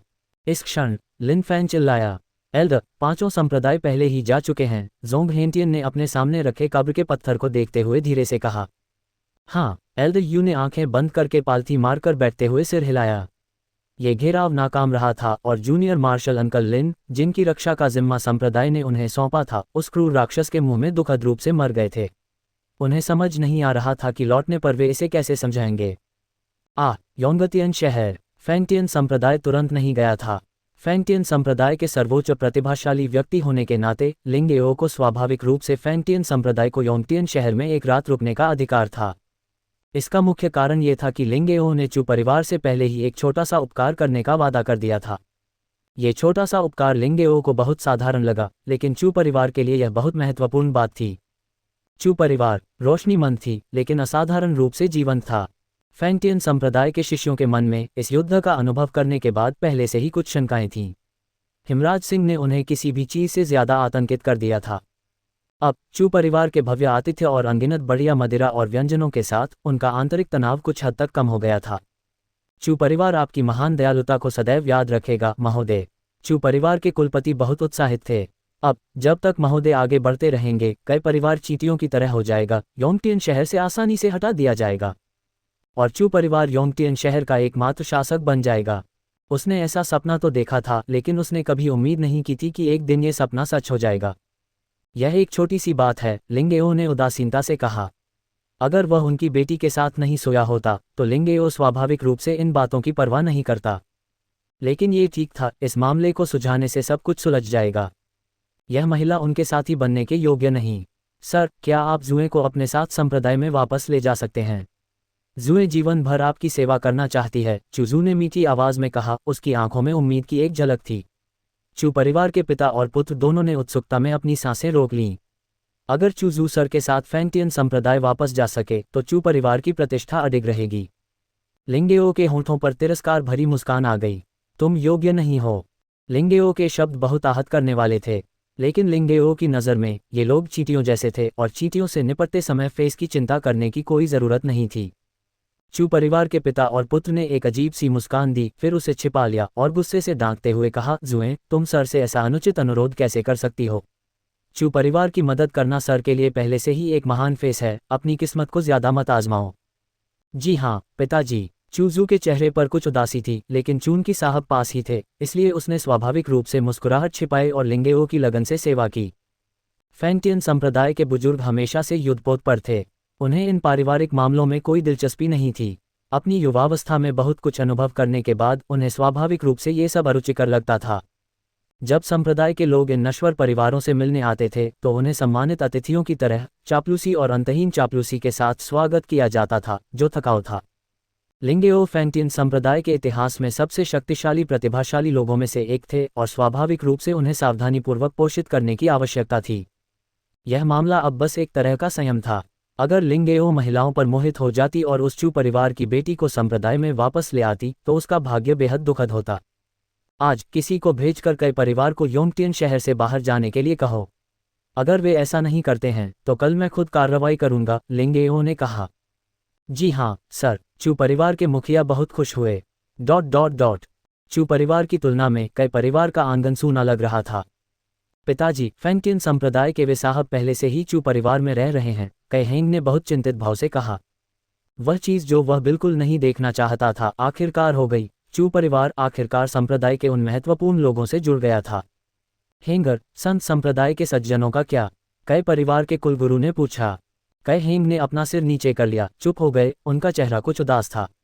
महत्वपूर्ण लोगों के लिए वे आखिरकार सिर्फ चींटियां ही थे। शायद उन्होंने उनसे जो वादे किए थे वे सिर्फ एक मजाक थे। गुरुजी, चू परिवार से कोई यहाँ आया है।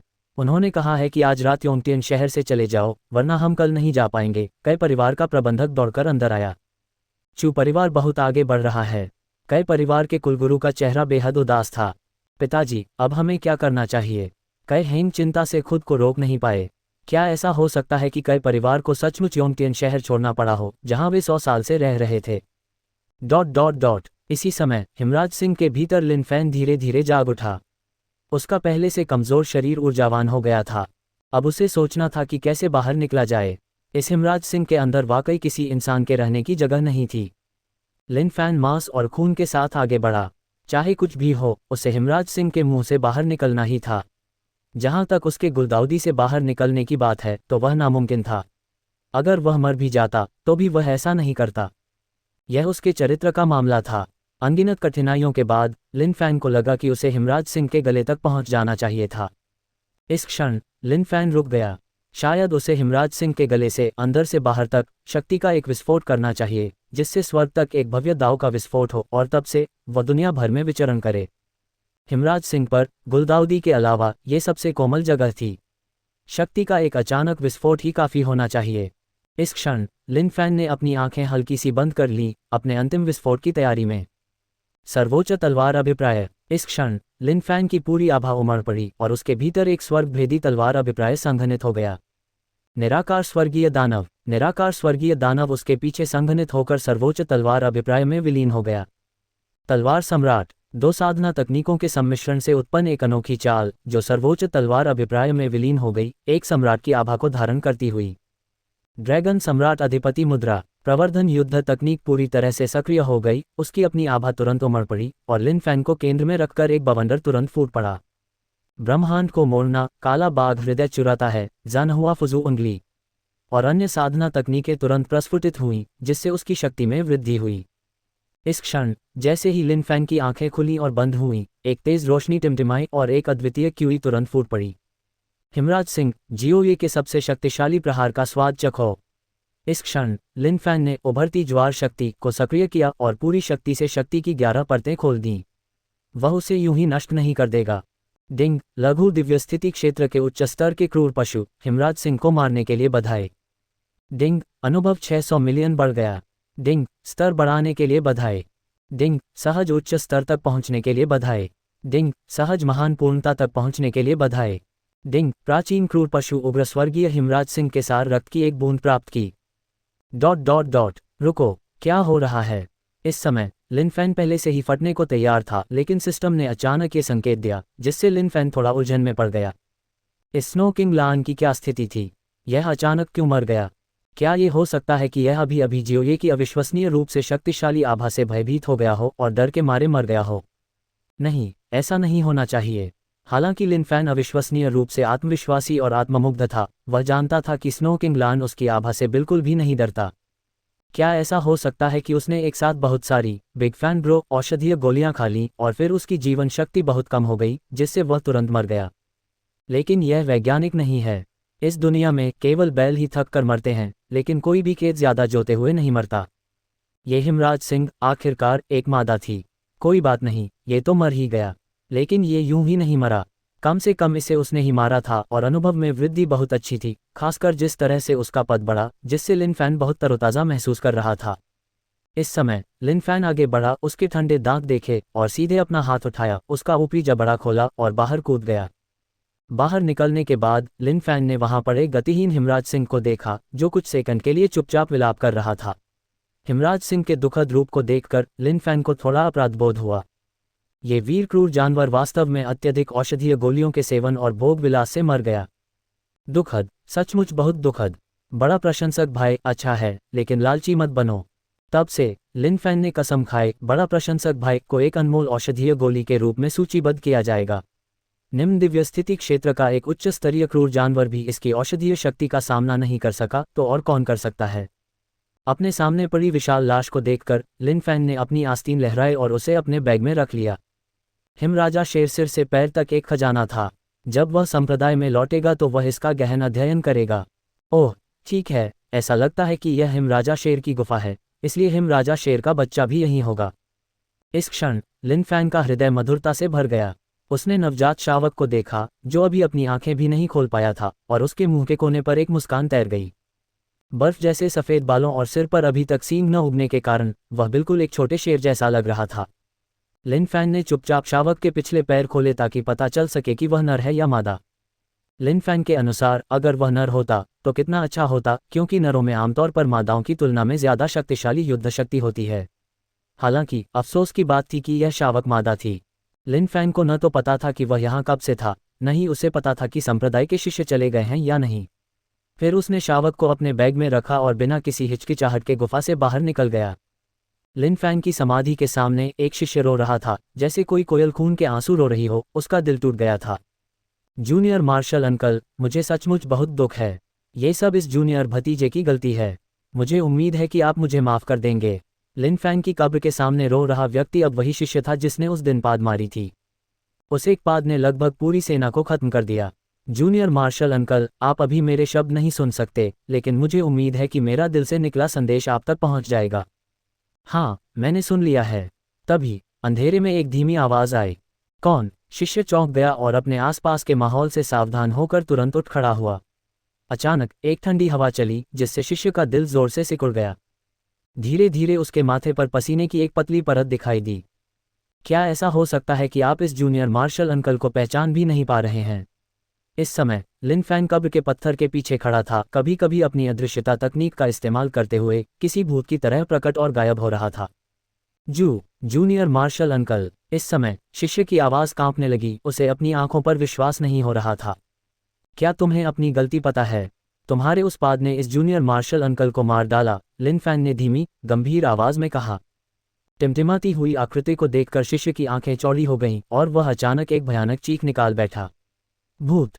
अरे! जब लिन फैन दूसरे दल को बुलाने की तैयारी में बोला तो दूसरा दल पहले ही भागकर आंखों से ओझल हो चुका था। आह, सचमुच डरपोक, और फिर भी संत संप्रदाय का आंतरिक संप्रदाय शिष्य। लिन फैन ने बेबसी से आह भरी, फिर समाधि पत्थर की ओर देखा और हंस पड़ा। वह अभी मरा भी नहीं था, लेकिन उसके लिए 2 समाधि पत्थर बनाए गए थे। काश! इस अभियान ने संत संप्रदाय के शिष्यों को बहुत निराश कर दिया। उन्हें कुछ हासिल नहीं हुआ और कनिष्ठ मार्शल अंकल लिन की दुखद मृत्यु हो गई। क्या ऐसा हो सकता है कि स्वर्ग अब सचमुच संत संप्रदाय को आशीर्वाद नहीं देता? सोच रहा हूँ, जब से संत संप्रदाय शुरू हुआ है, जब भी वे बाहर जाते थे उन्हें मुसीबत का सामना करना पड़ता था। वह अजय आभा कहाँ थी जो कभी उनके पास थी? बड़े भाई, वहाँ एक भूत है। शिष्य भयभीत होकर वापस भागा। अब भी उसे इसके बारे में सोचकर थोड़ा डर लग रहा था। क्या बकवास है, क्या तुम बकवास कर रहे हो? एल्डर यू का मूड खराब था और उन्होंने उसे कड़ी फटकार लगाई। ये सच है, सचमुच एक भूत है। जूनियर मार्शल अंकल लिन भूत बनकर वापस आ गए। वह बस मेरे सामने प्रकट हो गए। ... छोटे जूनियर भतीजे, जब जूनियर मार्शल अंकल लौटते हैं तो वे भूत कैसे बन जाते हैं? तभी अंधेरे से एक आवाज आई। ये सुनकर सबके चेहरे पर तनाव छा गया, जबकि शिष्य भयभीत होकर एल्डर यू के पीछे छिप गया। उसे किसी और चीज से नहीं, सिर्फ भूतों से डर था। जैसे जैसे वह आकृति धीरे धीरे पास आती गई और उन्होंने चांदनी में उस व्यक्ति को देखा, एल्डर यू के चेहरे पर अचानक अविश्वसनीय उत्तेजना आ गई। दूसरे शिष्य भी उत्साह से चिल्ला उठे, जूनियर मार्शल अंकल लिन, आप मरे नहीं हैं। लिन फैन मुस्कुराया, मरने या न मरने की यह क्या बात है? इस जूनियर मार्शल अंकल की शक्ति तो स्वर्ग तक पहुंचती है, ये छोटा सा टुकड़ा क्या है? हमने अपनी आंखों से देखा कि तुम्हें उस हिमराज सिंह ने निगल लिया था। ये कैसे हो सकता है? एल्डर यू आगे बढ़े, उनका चेहरा अविश्वास से भरा हुआ था, मानो लिन फैन का उनके सामने आना अविश्वसनीय था। इस समय लिन फैन ने अपनी आस्तीन ऊपर उठाई, पीठ फेरी, अपने हाथ पीछे जोड़े और तेज आंखों से आसमान में लटके चमकते चांद को देखते हुए शांति से कहा, ये जूनियर मार्शल अंकल कौन हैं? ये जूनियर मार्शल अंकल संत संप्रदाय में संत दानव संप्रदाय के नामहीन शिखर के छठे संप्रदाय गुरु हैं। ये साधारण हिमराज सिंह इस जूनियर मार्शल अंकल का मुकाबला कैसे कर सकते हैं? अब इस जूनियर मार्शल अंकल ने हिमराज सिंह को मार डाला है और शावक भी इसी जूनियर मार्शल अंकल ने प्राप्त कर लिया है। इस समय लिन फैंग की आभा ने सभी को तूफान की तरह घेर लिया और उन्हें अपनी गिरफ्त में ले लिया। ये सुनकर सभी और भी अविश्वास में पड़ गए। हिमराज सिंह मारा गया?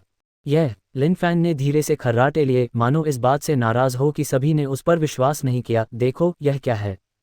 इस समय जब सभी ने बर्फ सफेद हिमराज सिंह शावक को देखा तो सभी की सांसें थम गईं। जूनियर मार्शल अंकल, क्या ये सच है? जोंग हेंटियन ने अविश्वास से पूछा। वे सभी हिमराज सिंह की शक्ति देख चुके थे, ये सचमुच बहुत शक्तिशाली थी, खासकर अंतिम लाल हिमराज सिंह, जो बेहद क्रूर था। ये स्वाभाविक रूप से सच है, यह नकली कैसे हो सकता है? ... आखिरकार सभी ने सब कुछ मान लिया। जूनियर मार्शल अंकल लिन ने हिमराज सिंह को मारने के लिए किस विधि का प्रयोग किया, यह उन्हें नहीं पता था, लेकिन जूनियर मार्शल अंकल लिन को देखते ही उनकी आंखें प्रशंसा से चमक उठीं। एक अंधेरी और तेज हवा वाली रात में आज रात का चांद बहुत गोल और चमकीला था, बिना रोशनी के भी जमीन अभी भी चमकीली रोशनी से जगमगा रही थी। इस समय योंगटियन शहर कुछ गंभीर, कुछ ठंडा सा था। मार डालो, हत्या की भावनाएं आसमान छू रही थीं और खून की गंध भारी थी। इस सामंजस्यपूर्ण शहर में एक भयावह घटना घटी। तुम संप्रदाय के वयस्कों के रूप में वास्तव में हम पर हमला करते हो। तुम्हारे पास कहने को बचा ही क्या है? चेहरा हरे रंग के लबादे में खून से लथपथ एक अधेड़ उम्र के आदमी ने दुख से कहा। कष्टप्रद तलवार की रोशनी चमकी और चमक फूट पड़ी। रात के गंभीर अंधेरे में एक सिर ऊंचा उठा, मानो एक साया सा दिख रहा हो।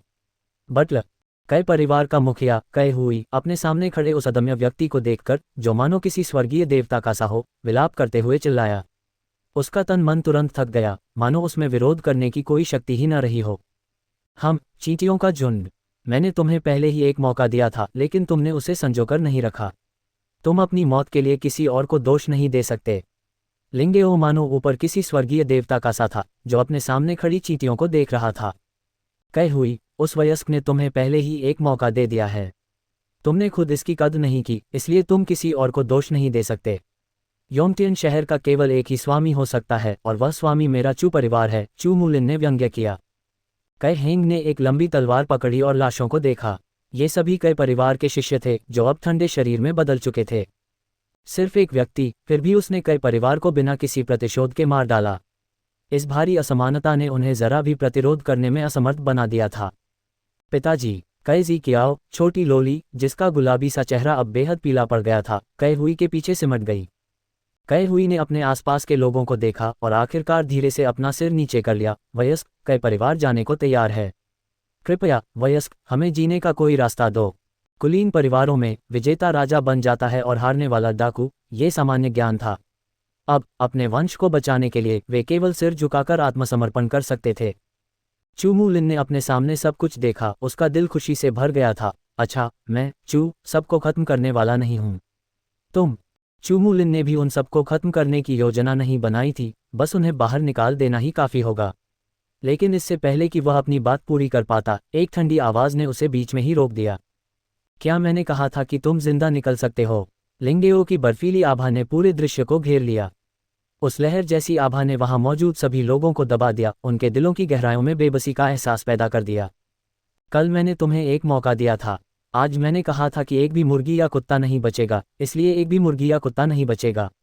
लिंगेओ की आंखों में हत्या का जुनून था। इनाम लोगों का कत्लेआम करना चींटियों को मारने जैसा था। युद्धपोत पर फैंगटियन संप्रदाय के बुजुर्ग ने नीचे सब कुछ ठंडी आंखों से देखा और लिंगेओ के फैसले पर संतुष्टि से सिर हिलाया। फैंगटियन संप्रदाय को नेक इरादों वाले लोगों की ज़रूरत नहीं थी। चूंकि उन्हें एक मौका दिया गया था और उन्होंने उसकी कद्र नहीं की, इसलिए वे खुद ही इसके परिणाम भुगत सकते थे। आज रात तुम्हारे कई परिवार, एक भी मुर्गी या कुत्ता नहीं बचेगा। इस क्षण लिंगेओ की हत्या की नियत आसमान छू गई। उसके हाथ के एक इशारे से वे धूल में मिल जाएंगे। कई परिवार के सदस्य अपने सामने अजेय वध के देवता को देखकर भयभीत हो गए और उनके दिलों में गहरी निराशा भड़क उठी। कई हुई ने अपनी बेटी के सिर पर धीरे से हाथ फेरा, उसकी आंखों के कोनों से पछतावे के आंसू बह रहे थे। जूनियर, तुम थोड़ी गुस्ताखी कर रही हो। तभी शून्य लोक से एक धीमी आवाज आई। सबने ऊपर देखा। चमकते चांद के नीचे एक विशाल युद्धपोत चुपचाप तैर रहा था। एक आकृति, मानो कोई स्वर्गीय देवता, ऊपर से उतरी, प्रकट हुई और अदृश्य हो गई। लिन फैंग की आकृति रुक रुक कर प्रकट हुई और गायब हो गई। अदृश्यता तकनीक अपने चरम पर थी, वास्तविक और भ्रम के बीच रूपांतरित हो रही थी। तुलना से परे रहस्यमय, समझ से परे गहन। उस शांत आभा ने सभी को संक्रमित कर दिया, जिससे उस क्षेत्र में व्याप्त हत्या के इरादे दूर हो गए। चांद की रोशनी में मन चमकते, लंबे बालों के साथ चुपचाप उतरते हुए लिन फैंग ने अपने हाथ पीठ के पीछे बांध लिए। उसकी पैनी निगाहें लिंगेओ को ठंडी निगाहों से देख रही थीं, उसका स्वर धीमा और निर्विवाद था। कई परिवार के भाग्य में ये सीट लिखी है। जैसे ही वह संप्रदाय की ओर वापस रवाना हुआ, लिन फैंग ने कई परिवार के साथ अपने समझौते और उस छोटी लोली को नामहीन शिखर पर वापस लाने के बारे में सोचा। उसे एक और प्यारी परिचारिका मिल जाएगी, जो एक सार्थक सौदा था। योंगटियन शहर पहुंचने पर उसने कई मनों को खून से सना और हत्या के इरादे से भरा हुआ देखा। उसने मन ही मन सोचा कि कुछ गड़बड़ है। जिस छोटी लोली को वह महत्व देता था, वह ऐसे नहीं मर सकती थी, अन्यथा ये वास्तव में घोर पाप होगा। ये वरिष्ठ इस लड़की को बंद कमरे में मेरी शिष्या बनाना चाहता है। तुम सब क्या करने का इरादा रखते हो? क्या तुम इस वरिष्ठ को अपनी नज़रों में नहीं रखते? लिन फैंग की निगाहें उदास थीं, तेज रोशनी से टिमटिमा रही थीं, जैसे ही उसने लिंगेओ को देखा। सर, कई परिवार, जिनके दिल पहले ही मर चुके थे, लिन फैंग के प्रकट होते ही फिर से जाग उठे। आज रात कई परिवार के निधन का दिन हो सकता था, लेकिन उन्हें इस तरह के घटनाक्रम की उम्मीद नहीं थी। कई हेंग ने उत्साह से अपनी मुट्ठियां भींच लीं, उसका खून खौल उठा। सर ने झूठ नहीं बोला था, न ही वह भूले थे। इस बड़े आश्चर्य ने उसे कुछ पल के लिए समझ ही नहीं पाया। इस क्षण चूमूलिन के हाव भाव थोड़े बदल गए। उसने आकाश में युद्धपोत को देखा, फिर अपने सामने खड़े शांत और संयमित व्यक्ति को, और उसका दिल घबराहट से भर गया। कई परिवार को एक संप्रदाय के वरिष्ठ की भी मदद मिली थी, और जिस बात ने उसे और भी अविश्वास में डाल दिया वह ये थी कि वरिष्ठ वास्तव में कई परिवार की बेटी को शिष्य बनाना चाहते थे। लिन फैंग ने अपना सिर थोड़ा ऊपर उठाया और शांति से कहा, चिंता मत करो, इस वरिष्ठ के साथ आज यहाँ, इस सीनियर के सामने कोई भी गुस्ताखी नहीं कर सकता। इस समय लिंगेओ ने थोड़ा भौहें चढ़ाईं, उसके चेहरे पर कुछ आश्चर्य था। तुम मर तो नहीं गए? उस दिन सभी ने ये स्थिति देखी थी, इस व्यक्ति को हिमराज सिंह ने निगल लिया था, जिससे बचना नामुमकिन हो गया था। अब उसका यहाँ सुरक्षित दिखना कुछ अविश्वसनीय था। ये सीनियर जिंदा रहे या मर जाए, इससे तुम्हें क्या लेना देना, जूनियर? अब से कई परिवार की रक्षा ये सीनियर करेगा। क्या अब भी तुम गुस्ताखी करने की हिम्मत रखते हो? इस समय लिन फैंग के अंदर एक दबंग आभा थी, उसका रवैया अडिग था। उसके राजसी व्यवहार ने अनगिनत लोगों को मोहित कर लिया था। फैंगटियन संप्रदाय के एक प्रतिभाशाली शिष्य के रूप में लिंगेओ को ऐसा अपमान कभी नहीं सहना पड़ा था। उसके सामने खड़ा यह व्यक्ति हर बात में आक्रामक था, उसकी नज़रों में बिल्कुल भी नहीं आता था, वह सचमुच घृणित था। इस समय लिंगेओ क्रोध से भर गया, उसकी आंखों में हत्या की भावना चमक रही थी। उसने दांत पीसते हुए गुस्से से कहा, ज्यादा गुस्ताखी मत करो। लिन फैंग इस समय एक ऐसे रास्ते पर चल रहा था जहां से वापसी नहीं थी। वह गहरे धंसता जा रहा था, खुद को बाहर नहीं निकाल पा रहा था। अब वह बस आगे बढ़ सकता था। इस लिंगेओ की ताकत अच्छी थी, जोंग हेंटियन जैसी, लेकिन उसकी युद्ध शक्ति जोंग हेंटियन से कहीं ज्यादा मजबूत थी। वरना उस दिन निषिद्ध भूमि प्रशिक्षण के दौरान दो लोगों के एक व्यक्ति को न हरा पाने की स्थिति न आती। आज इस सीनियर का शिष्य बनना एक बड़ी घटना है। ये सीनियर आप सभी से ज़्यादा कुछ नहीं कहना चाहता। टकराव ठीक है, ये देखने का एक अच्छा मौका है कि आप जूनियर में क्या क्षमताएं हैं। लिन फैन अपने हाथ पीठ के पीछे करके खड़ा था, उसकी निगाहें बिल्कुल शांत थीं। लिंगेओ को उम्मीद नहीं थी कि उसके सामने वाला व्यक्ति पीछे हटने का नाम नहीं लेगा और उसके कुछ शब्द भी बोलने से पहले ही सीधे लड़ाई शुरू कर देगा। शुरू में तो उसने सोचा था कि किसी साधारण व्यक्ति के लिए झगड़ा करना उचित नहीं है, लेकिन अब यह आदमी हर कदम पर उस पर दबाव डाल रहा था, उसे पीछे हटने की कोई गुंजाइश नहीं दे रहा था। टकराव वाकई एक अच्छा विचार था। लिन फैन ने चारों ओर देखा, कई परिवार के उन शिष्यों को जो पहले ही मर चुके थे, ठंडी लाशों में बदल रहे थे। वह अपना सिर हिलाए बिना नहीं रह सका, फिर उसकी नज़र ऊपर संत संप्रदाय के युद्धपोत की ओर गई। युद्ध कलाकार की शर्म, संप्रदाय की शर्म। सभी कनिष्ठ मार्शल अंकल और वरिष्ठ भाई, भविष्य में याद रखना कि कमज़ोरों को धमकाना या आम लोगों की अंधाधुंध हत्या नहीं करना। हम ऐसे काम नहीं करते, लिन फैन ने तिरस्कार भरे स्वर में कहा। हाँ, युद्धपोत पर जोंग हेनतियान और अन्य लोगों ने जवाब में सिर हिलाया। खासकर जब जोंग हेनतियान ने लिंगेओ को देखा तो उसके दिल में दूसरे पक्ष को अपन बनाने की तीव्र इच्छा हुई, लेकिन अब जब जूनियर मार्शल अंकल ने कार्रवाई कर दी थी तो वह इस गुस्से को अपने अंदर ही दबा सकता था।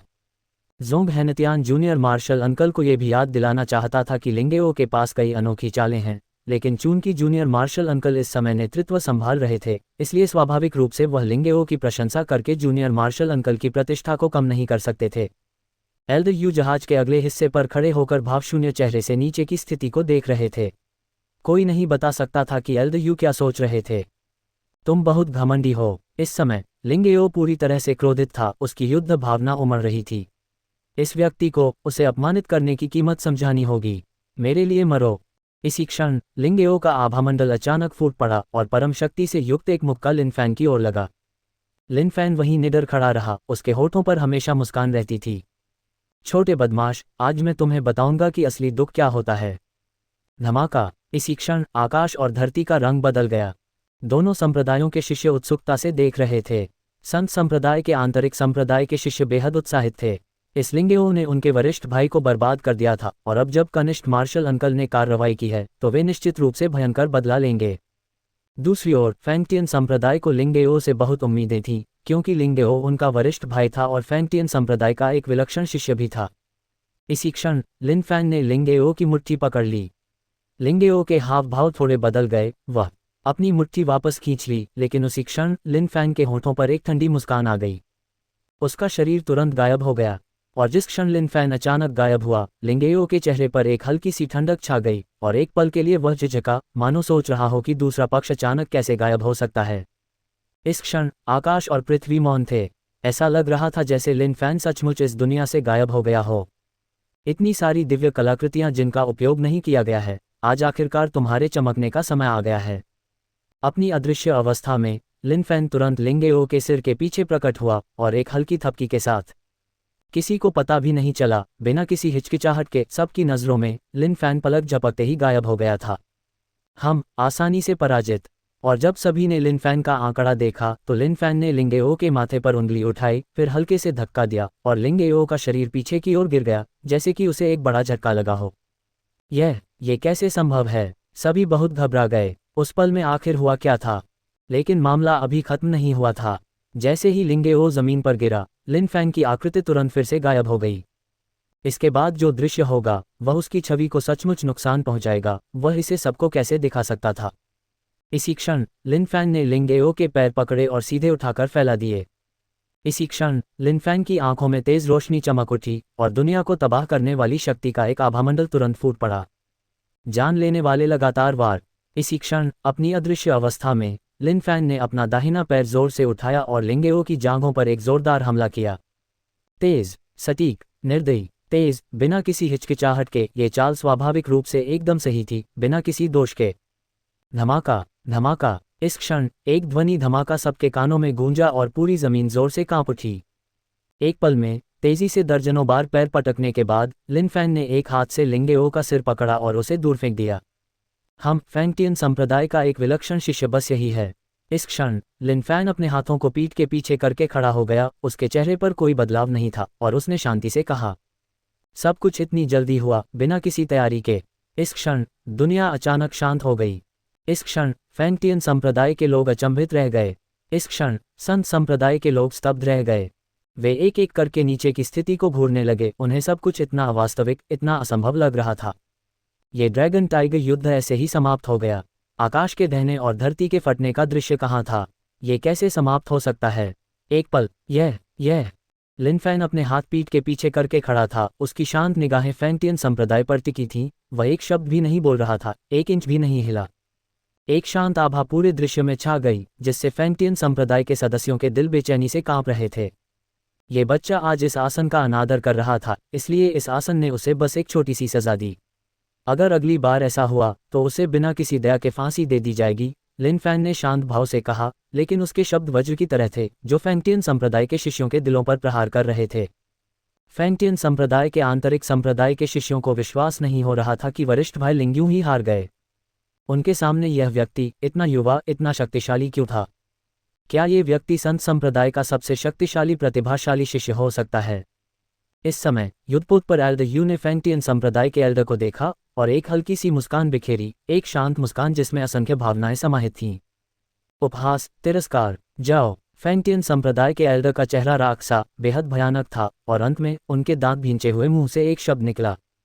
फैंटियन संप्रदाय, अगर इस संप्रदाय का कोई शिष्य अपंग है तो इसका मतलब है कि वह कौशल में कमतर है। हालांकि भविष्य में निषिद्ध भूमि प्रशिक्षण के लिए आपके संप्रदाय को सावधान रहना चाहिए। लिन फैन की आवाज़ धीरे से सुनाई दी जब फैंटियन संप्रदाय जाने वाला था।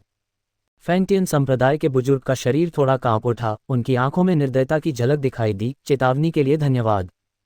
फैंटियन संप्रदाय के जाने के बाद लिन फैन, जो बहुत गंभीर था, ने अचानक राहत की सांस ली और अपने दिल में अतुलनीय रूप से ताजगी महसूस की।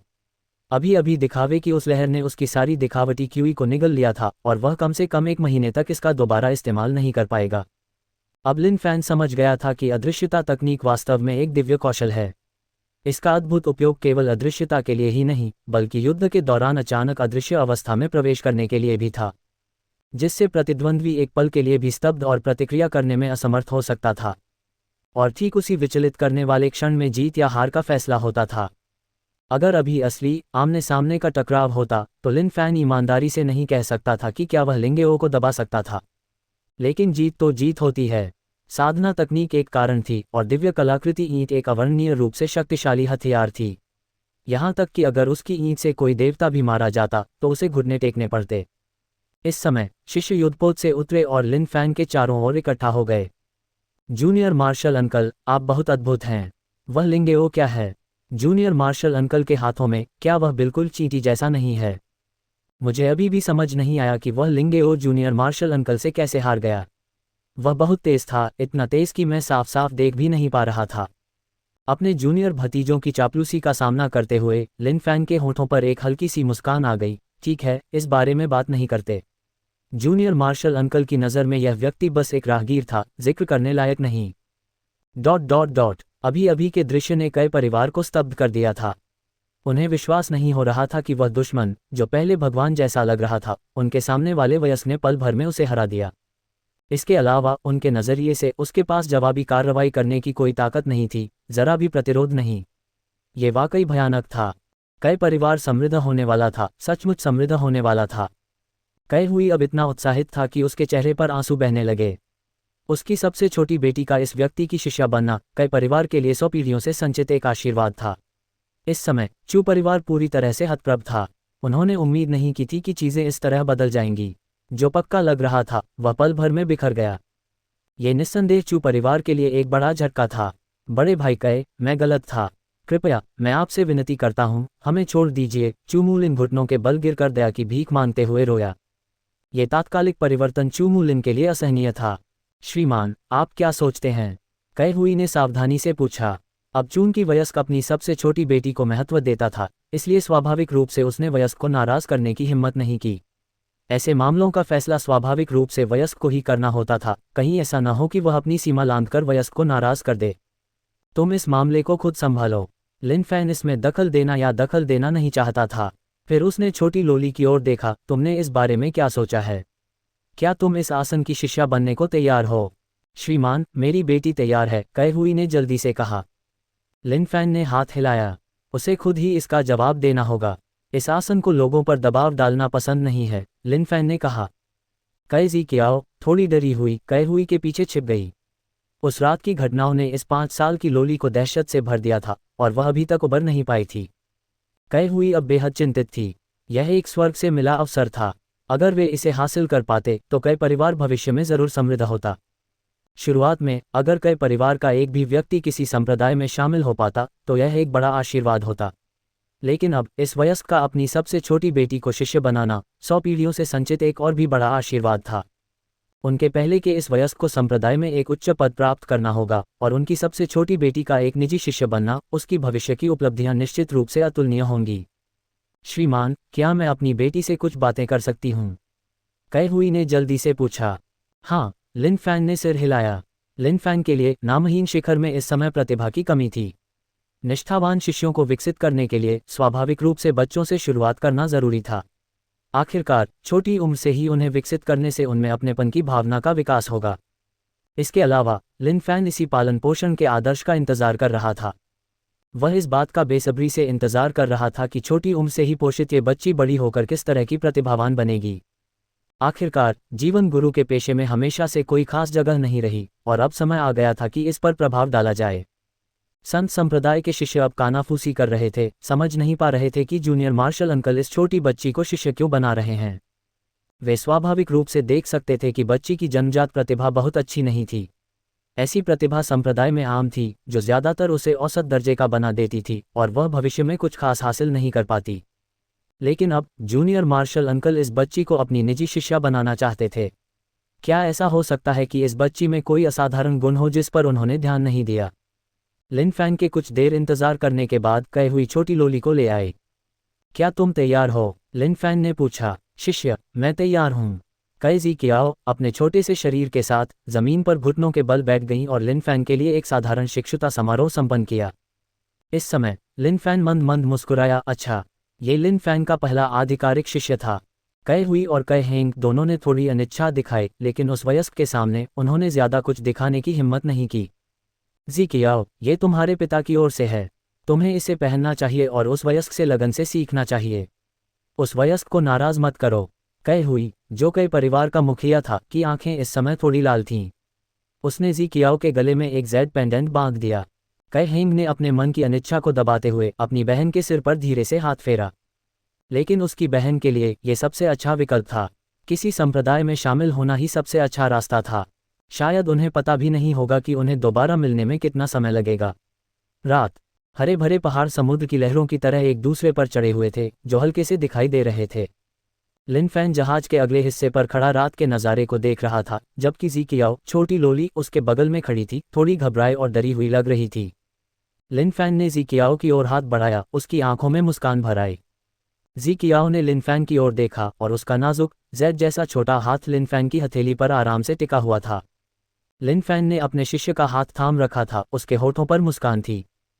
फैंटियन संप्रदाय के युद्धपोत के ऊपर लिंगेओ को एक संत संप्रदाय के शिष्य ने बिजली की गति से तुरंत हरा दिया, जिससे फैंटियन संप्रदाय अवसाद की स्थिति में आ गया। फैंटियन संप्रदाय के बुजुर्ग का चेहरा हमेशा उदास, रंगहीन, अत्यधिक क्रोध का प्रतीक था। इस समय लिंगेओ वहीं लेटा था, उसका मन पिछले दृश्य से भरा हुआ था, उसकी जांघों में दर्द से उसका चेहरा राख सा हो गया था। शायद वहां कोई संवेदना नहीं बची थी, लेकिन वह अभी भी दर्द महसूस कर सकता था। संत संप्रदाय, लिन फैन। लिंगेओ के चेहरे के भाव विकृत थे, क्रोध से भरे हुए। उसे नहीं पता था कि वह कैसे बेहोश हो गया, बस इतना कि उस समय उसे बहुत अजीब लगा। लेकिन ये द्वेष उसे अंततः चुकाना ही था।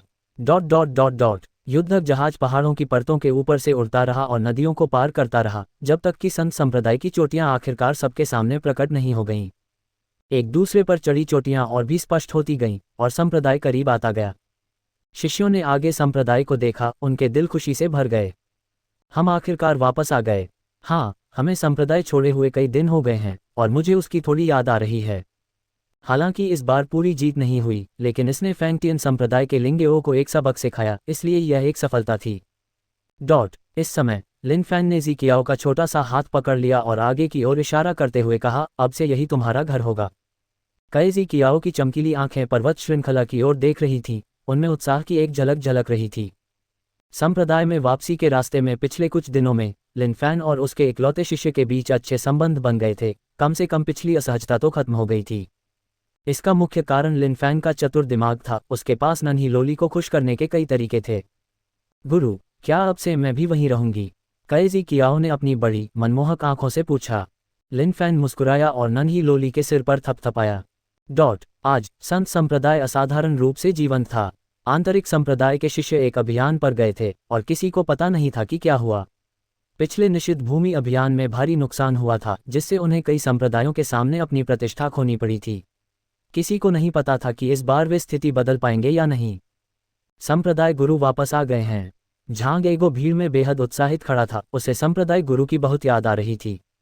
वरिष्ठ भाई, आप संप्रदाय गुरु के भाई फैंग के बारे में सोच रहे हैं, है ना? पास खड़े फैंग बुजुए ने आंखें घुमाईं और बेरहमी से उनका पर्दाफाश किया। झांग एरगो थोड़ा नाराज हुआ। अब तुम इतने ईमानदार क्यों हो? क्या तुम्हें नहीं लगा कि मैं अकेला ऐसा नहीं सोच रहा हूं? फैंग बुजुए ने पास ही ये शाओतियान को देखा और बेबसी से आह भरी। हालांकि उसे भाई फांग की दवा की प्रभावशीलता की भी बहुत याद आ रही थी। हालांकि संप्रदाय गुरु को गए हुए आधा महीना हो गया था, लेकिन उन्हें तो जैसे बरसों बीत गए हों। इसी समय संप्रदाय के ऊपर आकाश में एक विशाल युद्धक जहाज मंडरा रहा था, फिर धीरे धीरे नीचे उतरा। कई शिष्यों की निगाहों के सामने अभियान पर गए आंतरिक संप्रदाय के शिष्य युद्धक जहाज से उतर गए। 1, 2, अल्पविराम 20। देखो, वे सभी सुरक्षित और स्वस्थ हैं, उन्हें कोई चोट नहीं आई है। कुछ चौकस शिष्यों ने युद्धक जहाज से उतरते शिष्यों की गिनती की और उत्साह से कहा। एक और छोटी लड़की क्यों है? प्रतीक्षारत शिष्य जूनियर मार्शल अंकल लिन के बगल में एक छोटी बच्ची को देखकर उत्सुक हो गए। हालांकि अब उन्हें इस यात्रा के परिणाम की ज्यादा चिंता थी। सेक्ट मास्टर एल्डर, इस बार हम सुरक्षित लौट आए हैं। एल्डर यू सबसे पहले युद्धक जहाज से उतरे, फिर सेक्ट मास्टर यान और ग्रैंड एल्डर के सामने आकर बोले। अच्छा, सेक्ट लीडर यान ने सिर हिलाया। इस समय लिन फैन आगे बढ़े, ढेर सारे शिष्यों को देखते हुए, और हल्की सी मुस्कान बिखेरी। वर्तमान संत संप्रदाय के लिए कुछ सचमुच प्रेरणादायक चाहिए था। सब लोग रास्ता बनाओ, लिन फैन ने शांति से कहा, फिर अपने बैग से स्नो किंग लान निकाला। खाली जगह में एक विशाल क्रूर दुष्ट जानवर अचानक शिष्यों के सामने प्रकट हुआ, जिससे वे बार बार चिल्लाने लगे। ये कैसा दुष्ट जानवर है? ये बहुत बड़ा है। क्या ये स्नो किंग लान हो सकता है? क्या ज़ियातियान महापूर्णता क्षेत्र का हिमराज सिंह? क्या हमारे संत संप्रदाय को इतना पूर्ण हिमराज सिंह प्राप्त हो सकता था? सभी लोग बार बार चिल्ला रहे थे, जोर जोर से चर्चा कर रहे थे, और हर किसी की आंखों में एक अजीब सी खुशी थी। इस समय संप्रदाय प्रमुख यान और कई महापुरुष भी कुछ आश्चर्यचकित थे। हिमराज सिंह का शरीर वास्तव में वापस लाया गया था। क्या ये संभव है कि अन्य संप्रदाय इतने उदार थे? संप्रदाय गुरु, महापुरुष, कनिष्ठ मार्शल अंकल लिन का इस यात्रा में योगदान अपरिहार्य है। अगर जूनियर मार्शल अंकल लिन न होते तो हमें न सिर्फ बहुत नुकसान होता, बल्कि हम एक भी चीज़ वापस नहीं ला पाते, जोंग हेंटियन ने उस पल कहा। इस पल सबकी नज़रें एक साथ लिन फैन पर टिक गईं। लिन फैन के होठों पर हल्की सी मुस्कान आ गई, जबकि कैजी कियाओ इन निगाहों से थोड़ा डरकर लिन फैन के पीछे सिमट गई। संप्रदाय के नेता यान और प्रमुख बुजुर्गों ने लिन फैन को देखा और उसे और भी अविश्वसनीय पाया। वे हिमराज सिंह के बारे में जानते थे, उसकी ताकत बहुत ज़बरदस्त थी और शायद वे उसे अकेले नहीं मार सकते थे। लेकिन अब हिमराज सिंह का शरीर पूरी तरह से सुरक्षित यहाँ प्रकट हुआ। तो दूसरे संप्रदाय इस पर कैसे सहमत हुए? लिन फैन ने सबकी हैरानी भरी निगाहों को देखा, अपनी ठुड्डी को थोड़ा ऊपर उठाया, उसकी नज़रें दूर हट गईं, मानो सब कुछ उसके नियंत्रण में हो। इस हिमराज सिंह का शरीर कुछ भी नहीं है मेरे हाथों में, ये बस धूल में बदल जाने वाली चीज़ है। इसके बाद जो आता है वह मुख्य बिंदु है। हिमराज सिंह का शरीर सबसे अच्छा हिस्सा नहीं था। आखिर सबसे अच्छा क्या माना जा सकता है? संप्रदाय प्रमुख यान और कई प्रमुख बुजुर्गों ने एक दूसरे को देखा और मन ही मन मुस्कुराए। ये बच्चा उन्हें सस्पेंस में रखना बहुत पसंद करता था। सबकी उत्सुक निगाहों को देखते हुए लिन फैन ने अपनी हथेली खोलते हुए हल्की सी मुस्कान दी। एक बर्फ सफ़ेद हिमराज सिंह शावक लिन फैन की हथेली में शांति से सो रहा था। जैसे ही हिमराज सिंह शावक प्रकट हुआ, सभी शिष्य चौंक गए। ये तो हिमराज सिंह शावक है। बिल्कुल नहीं, इस यात्रा में हमें हिमराज सिंह का शरीर मिला और अब हमें उसका शावक भी मिल गया। बाकी संप्रदायों को क्या मिला? इस समय सभी इतने हैरान थे कि कुछ बोल ही नहीं पा रहे थे। उन्हें लग रहा था कि सब कुछ असत्य सा हो गया है। इस समय संप्रदाय प्रमुख यान और प्रमुख बुजुर्गों के दिलों में भी एक लहर दौड़ गई। इस घेरे के दौरान आखिर हुआ क्या था?